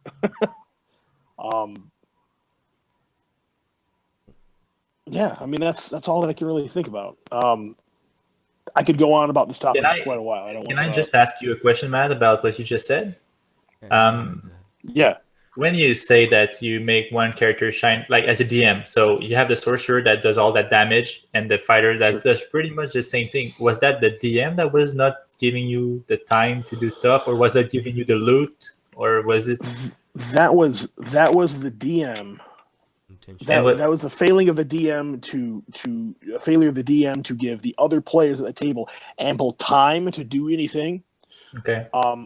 And they gave all the cool loot to that sorcerer also, right? What I took away from it is that DM thinks the sorcerer is cool, so he was giving all the cool shit to sorcerer. You know what I mean? Yeah, I That's get just it. not. I mean, it comes down to being fair. Were they close friends as well, or because? Yeah, that's it. No, we were all perfect strangers. Okay. We were all strangers, Like us. Okay. kind of like us, you Yeah. know. So I'm gonna roll the end dice timer. See Session end die. How many rounds a week? Yeah. All right, session end roll. 4 turns. All right. So 4 turns. Yeah. Wow. This is not rigged at all. I should have a mini, another camera looking at my. A timer camera. Right, dice cam. So Go ahead, Mike. what can we add to this? We can kind of preview what we're gonna talk about next session, or we can brainstorm whatever. Didn't we have that Constitution question? Yeah, there's a There- con. We there can you go. talk about the con question. We Jump kind on of- that. Yeah, really, we talked. Actually, we've got the guy here right now. Yeah, exactly. Yes, we do. Um, Indeed. I don't want to explain it. I want Matt to explain it, or somebody else, because You don't know what's going on, right? yeah, exactly. So I mean, I was There are 2 interpretations of the con that we. Okay, go ahead, Matt. Yeah. Kick it off. Me? If you know what's going on. Oh, I know what's going on for sure. Okay, we were brainstorming about. We kind of want to know what you think about. We were brainstorming about how to make con a more interesting stat for people to put into it. My personal idea was when if you put for every point in con that you put into a character, that would like maybe reduce damage taken by 1 or something like that. So can I say something about, because I'm the rule lawyer, by the way. Okay, so I have Yeah. the book here. I'm Yeah. gonna say Okay. it. Con is more often used for checks and reactions, rather than an active attempt. So the goal is how to bring Constitution to an active kind of attribute, not only as a reaction. In a way, we thought about. So I think John had the idea first, so I'm going to let him. Or Alex? Was it John or Alex? John came up with one of them. John. Actually, we Talk at the same time. It's going to be fun. Yeah, that won't be confusing at all. Yeah. This is completely unscripted. Okay. So the damage reduction idea has been floating around, I think, since it was first posted as a question on the Google Plus forums. I don't know if you saw that one at all, Hank, but one of the other ideas that we had was during the recovery roll. Constitution either aiding the attempt, because it's a hard attempt to recover one. It's a hard attempt without bonuses. Yeah, so either con would aid in the attempt as a modifier to that, or points in con increase the hit point gained in the recovery action. So if you have like a +1 or a +2 in con, you get 3 hit points on recovery. Those are both awesome. Yeah. So yeah. Yeah. What are your thoughts on that? have you thought of adding more of an active thing to the con, or you never really? I mean, I like both of those. Those are really cool. For me, if I feel it's needing something, the little kind of side jam that I've been doing that I didn't put in the book, it was one more thing that wound up on the floor, but is in one of my games, is injuries. Okay. And so you guys probably hear me in the book a few times mention injuries and never explain myself. But basically, any con bonuses, like let's say you have +2 con, you can absorb 2 injuries and not take them. And then all you need are fun contexts for injuries. So like a classic one is if you take more than half your HP in a single hit, you sustain an injury. And an injury is nothing. It's just like a weapon. It's just a couple narrative words that players can use or can kind of somewhat ignore. You know, like you're a little gimpy on your left arm goes numb, or like you can't see out of one eye, or you can barely hear for a little while and stuff like that. I've found that those work almost better than having low HP to make people feel hurt. Okay. So I haven't really ever looked for a way to make con that active. The only time I've really had it been active is in a drinking contest type scenario. Yeah. Where you do, competing con rolls again and again and again and again.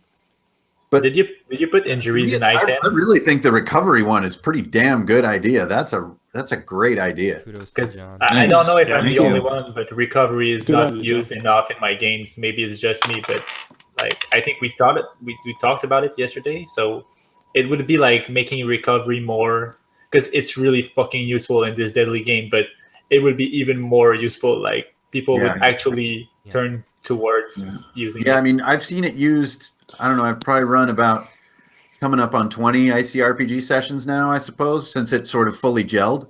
Mm-hmm. And I've probably seen three recovery uses.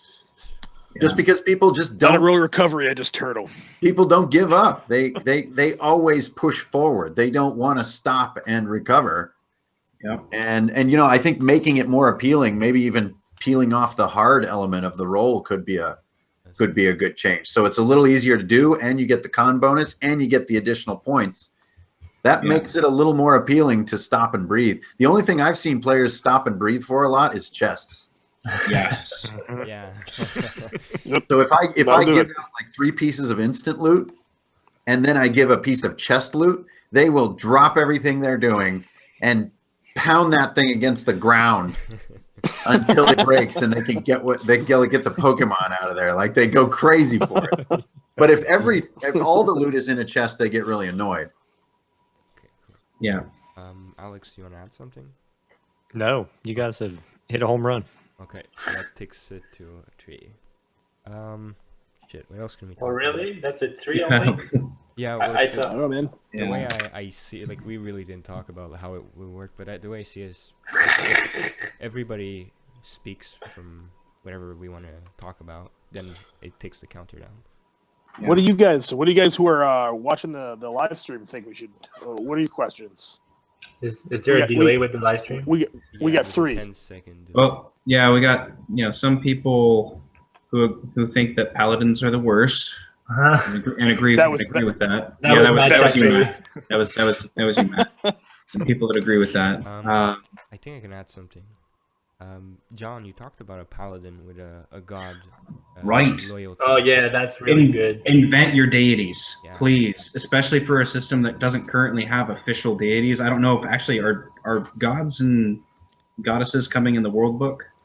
Nope. Nope. Perfect. Invent your deities. Yeah. I have a paladin in my group. He's a wolf man, and I helped him create it. So he's devoted to the god of loyalty. There is nothing in there that says he has to stop to help people. His thing is he cannot break an oath or a promise to anyone. So as the game master, it's great because I listen to everything that he says. And he's like, oh sure, I'll help with that. And like, really? You're stuck doing it now. And so that kind of binds him to it.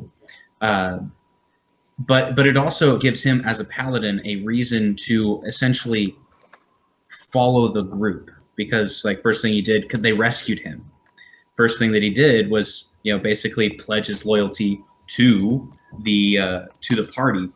And so then you get away. Then that basically did away with the whole, like, he doesn't have to be doing good things. He just has to be loyal to the party, which makes party splits interesting. We haven't really had that happen quite yet. And he's played by a guy that plays him as a chivalrous knight, and that's just how he is, and he's loving playing that, and it's a great addition to the party. We don't really feel like we have that stereotypical paladin at all, but we do have a fighter that can heal people. If I can add to that, so if I can form a question of that, complex versus less complex, what should you do? Well, it's always going to be Simple. less complex. It's ICRPG, man. With character creation, should your backstory be extremely complex, or should it be simple so that people can understand? Because with more if I can add that, with more complex stories, you can build upon it. But with these, I'm a Robin Hood character, then it becomes difficult to. Maybe not. I don't actually know. I never ran a long campaign, but I assume that if it's too short and you have like not enough substance, it's difficult to build on past events. What's your take on that? Yeah. My take is to write 10% of it down and keep 90% of it in your imagination, because that character might just die in your first session. I think usually a backstory can be summarized in like a statement of why you're in this episode of the show. It isn't necessarily where you came from and why, but it's what I need to know to understand why you're in this issue of the comic. Okay. Right, like So a statement rather than a manifesto. Yeah, and then I agree with Matt a little bit, is that as the game unfolds, you can invent some of those complexities because you are going to need them. You don't want to be shallow, but I think you really want to be flexible, especially in the beginning. Like, you want to have a reason you're there, but if it's all written, you don't get to write the other characters into your backstory and throw together some tidbits that you didn't see coming and put it into your the Red Blade of Antioch. I didn't know you were going to say that. Well, it turns out I made that fucking thing. I've been looking for it for 10 years. And that's my backstory. Yeah. So I actually do kind of have a question from the live stream. Yeah, I was going to tell you that. And I think, so we actually have a few, and I think those could easily turn into their own next episode thing. But one that I'm going to ask right now is kind of a two-parter. What do you think about writing original dungeons or using a module and rewriting modules? And where do we sit right now with the open game license as far as publishing modules that members of the community write for use with Index Card RPG, like the legal issues with that? Well, that one's easy before we get into the creative side. Yeah. it's technically not an OGL game at all. So Right. if you wanted to be kind of dickish about it, really you can't sell anything that references or uses my rules or anything. Okay. Now, I'm not really like that. So, but if I were surprised by seeing a product for sale that was sort of couched in my work, I wouldn't feel too good about it. Yeah. But so far, everyone has just sort of asked me directly. The way that you're the most safe is to keep your work free and not to use any of my actual execution. So my execution is my phrasing and my art and my page layouts and stuff like that. So I can't stop you from using fonts and things like that, or referencing that you're using my game, or mentioning the rules and stuff, but actually like copying blurbs of my work and using my art. And then especially if you're making money off it, like that's not cool. It's too soon for that. Like, let me establish my brand where I'm sort of taken care of, which I hope will be within the next few years. And then I'll tell everybody it's OGL and we can all have a field day with it. I hope we reach that point. That would be amazing. But for the moment, as long as what you do is free and it doesn't deceive people into thinking I did it, you're pretty much good to go. You can kind of rock on, you know, and if you do me a solid and put the badge on there and mention it and everything, then that's all great. But I guess I'll just slide on into third with the bigger question between pre-written and improvised. I don't know if there's a good answer here because I fly between all versions and all of the above. So I'm just addicted to reading RPG material. I love reading adventures. I love reading Mouse Guard and, you know, all that random stuff that we all read. I love like peeking in on the new Rift source book. I read a lot of the Fate books, like Masters of Umdar was a great freaking book.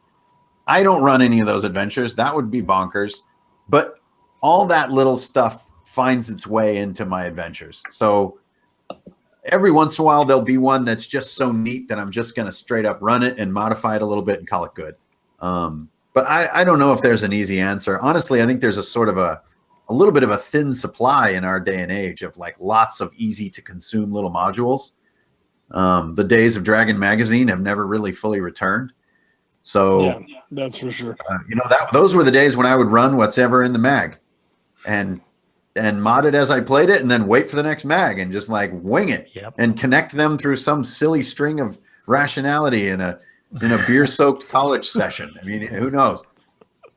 But I think just if you're an avid reader, then yeah, the pre-written modules are gonna find their way into whatever modules you create or play.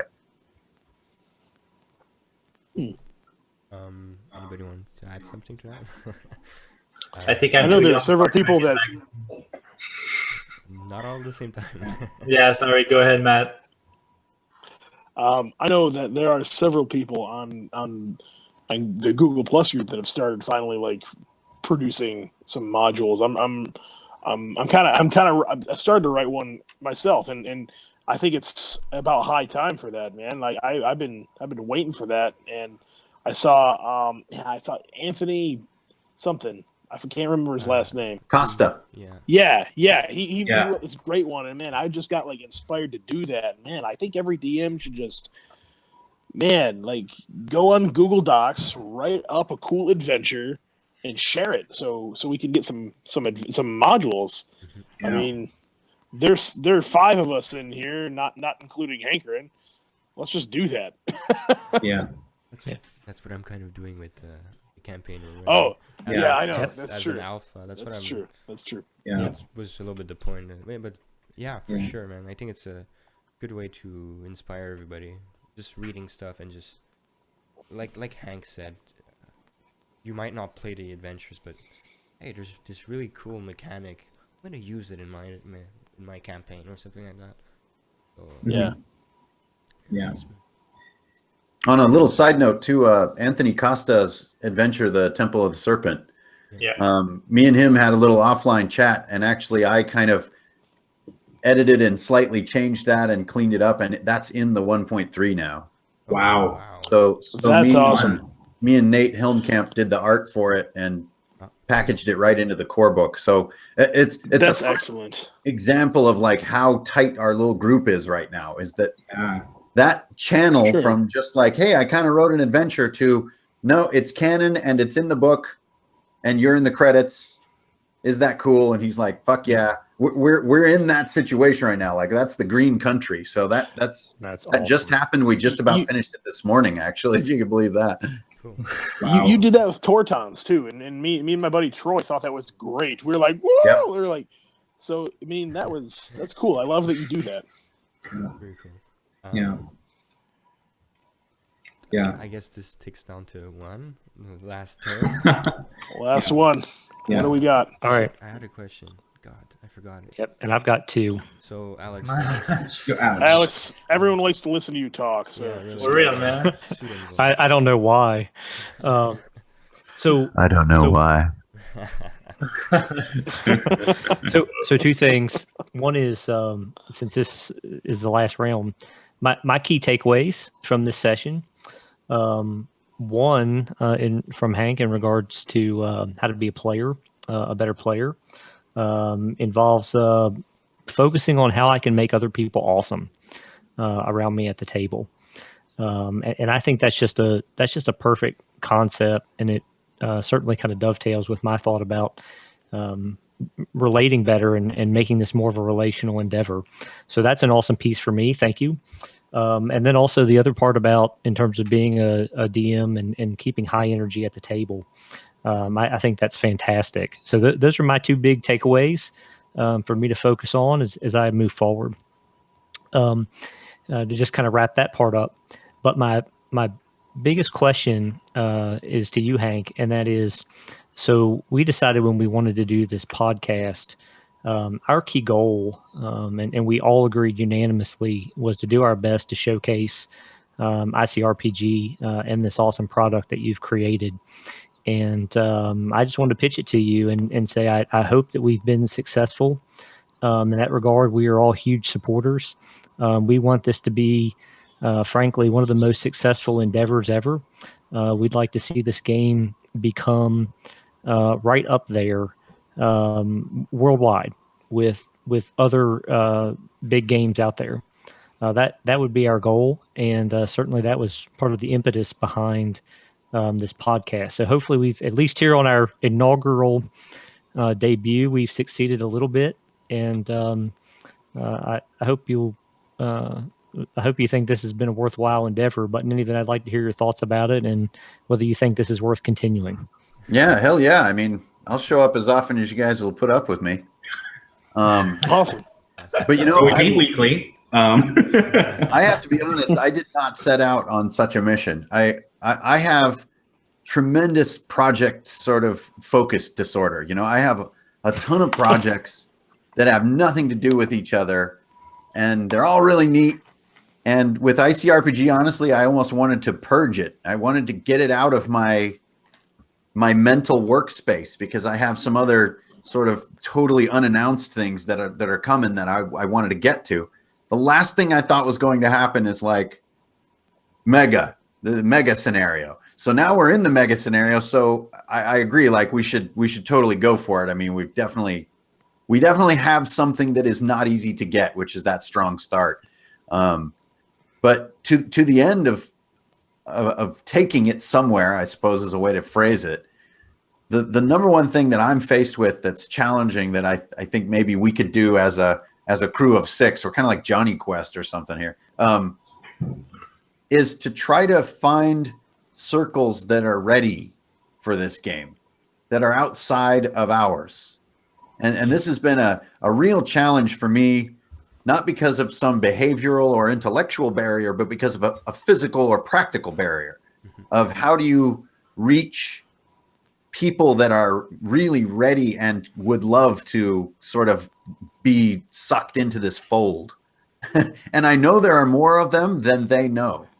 And I discovered that at AtCon in Tacoma. It was like that first 90 seconds that we sat down, and they're, you know, these are new people and they're kind of like, okay, what the hell are we doing? What is this? And I had to kind of confront that void. And at the 5-minute mark, we were good to go. We were flying. They saw it. They knew it. They were like, yes, they were excited. And then halfway through the game, they're talking about like, oh my God, this would have taken a week in 5e. And like, this is great. So I still think that fundamental question remains, which is like, I mean, thanks for the flattering words. I really appreciate that. Fuck yeah. But the challenge that now faces us is how to sort of not be garage, you know? Yes. Because I think there is a little bit of an Sure. adverse reaction. Like, well, I don't really play, you know, like garage RPGs. I play real games. And that's not a thing that people would say to be mean. It's just, it's kind of understandable. It's like, well, I like things that are fully fleshed out and that are, you know, have a community and that are good to go. And how do we reach those people? How do we get them excited? And how do we grow it in this organic and in this way that holds on to the integrity without being like, we are now the largest game in the world? You know, it's more like one by one, we get little groups like this. That's the question that I would ask this group right here, that was like, man, if we can get answers to that question over time, then we're really going somewhere. Yeah, Yes. Something to think about for sure. indeed. Matthew, it's all about marketing. Let's do this. Nah. Yes. I see No, our Guerrilla lucky marketing con. campaign. You know, Seriously, man, my take on the marketing thing, man, like that's a question I've seen on the Google Plus group come really often is how, and sorry, I put H's everywhere. I'm a fucking French. Matt asked in the group earlier this month, maybe, that how do I convert my 5th edition group to ICRPG? And that's a question that's coming and coming and coming and coming. And if you have these 500 GMs in the group Next episode. that each have like 5 players under them, it's like, I mean, that's how it's going, man. It's working. It's spreading word to mouth like a real game is supposed to spread, man. It's not like you're not gonna push freaking Facebook ads in everybody's face, and I don't know what AdWords maybe. Oh man, is that true? Yeah. You want A to promote flyer it in on every Instagram? mailbox. Yeah. I think it's probably sort of one session at a time, you know, like I think that's what's so great about the modules starting to appear. That's probably the best ambassador we have for the game, is because, you know, a lot of people will be doing this, playing this and enjoying it and never say a word, and we will not know who they are. But if we have the material for them, and the material is fun and the material is unique, and they want to play it like this weekend, I think that's probably the strongest tool we have. So that's why I look forward to the community growing, is I know that the more people we have, the more creative horsepower we build. The worlds get weirder, and the bird suits come out, and God knows what starts happening. Yeah. You have bards that make their own theme songs. Crazy people. Right. I'm still waiting for somebody to roll a Kintu on the damn loot table. Nobody's rolled a Kintu. It was inspired by the cursed tiki on the Brady Bunch. I rolled Vogon poetry a couple of weeks ago. Nice. We had a run. man. Matthew had a run where the only common loot, one of our. Like, you have this girl in our group, and I don't know why everybody hates her as a running gag, because she has all those awesome rolls all the time, and she's not even meg maxing. She's just really lucky. Yeah, but it's stupid. But it's dumb. You know, he's a player, so you hate her. That's how I don't mind. I'm a GM, so. But she looted 3 times on the common loot table, and all those times she looted an item that had no benefits whatsoever. Like, they're useful for RP, I guess. She had a deck of cards, a freaking mug, and another thing. And I was just like, oh my god, you're nerfing yourself with the loots. That's perfect. That's awesome. The loot table is great for that. Where did you come up with that loot table? If we can. When you end up with a bird suit, we know what's going on. We're gonna let that question slide, and we might ask that next time. Yep, the session end die has spoken. Yeah. Yes. So cool. So Hank, thanks very much for being a part of this today.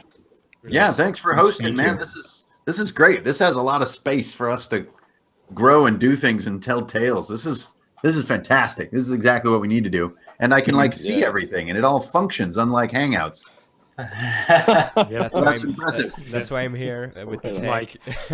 I'll try not to mute the conversation next time. Now, what we need to do, and we might want to consider doing for the next time, is like a DM boot camp. How to host an online game, because that seems to be a big barrier for a lot of folks. You know, I'd love to participate in that. Yeah. So, and then how to stream said online hosted games, because I mean, I fell in love with the system before it was even out because of the Savages of Cath game. Like seriously, that was so much fun to watch. You know, so Yeah, that was pure silliness. it was. Slog is one of my favorite characters in fiction now. Slog the Goblin Tosser, friend of everything. Anybody with a quick parting thought? This was cool. I want to do this next week. Cool. Right, 2 I thumbs up. guess, yeah. Yeah. We can- For those in the comments, be sure to or in the live stream, be sure to help us promote this on the Google Plus page. Get more people to tune in next time. And Tell your mom. yes. Be sure to ask questions on the Google Plus page so that we have material to talk about next time. Oh yeah, we should have ye old moderator make us a category, which is questions for podcast. Yes. Cool. Yeah. That's awesome. And I'm also down. Achievement that. unlocked. fan art or just art in general. People that post epic stuff, I could show it over the screen and stuff like that. Sweet. Yeah, that would be great. Yeah, our cup runneth over with possibilities. And to everybody in the chat, thanks everybody for watching and everybody who will watch and listen later. This is the first step on what we hope will be a very long path. If you guys like what we're doing so far, feel free to like and subscribe, and we'll catch you next time. And until then, may your dice be hot and your adventures be cool. Hey-o. Strength, honor, and beer. Yeah. Peace out. Yeah.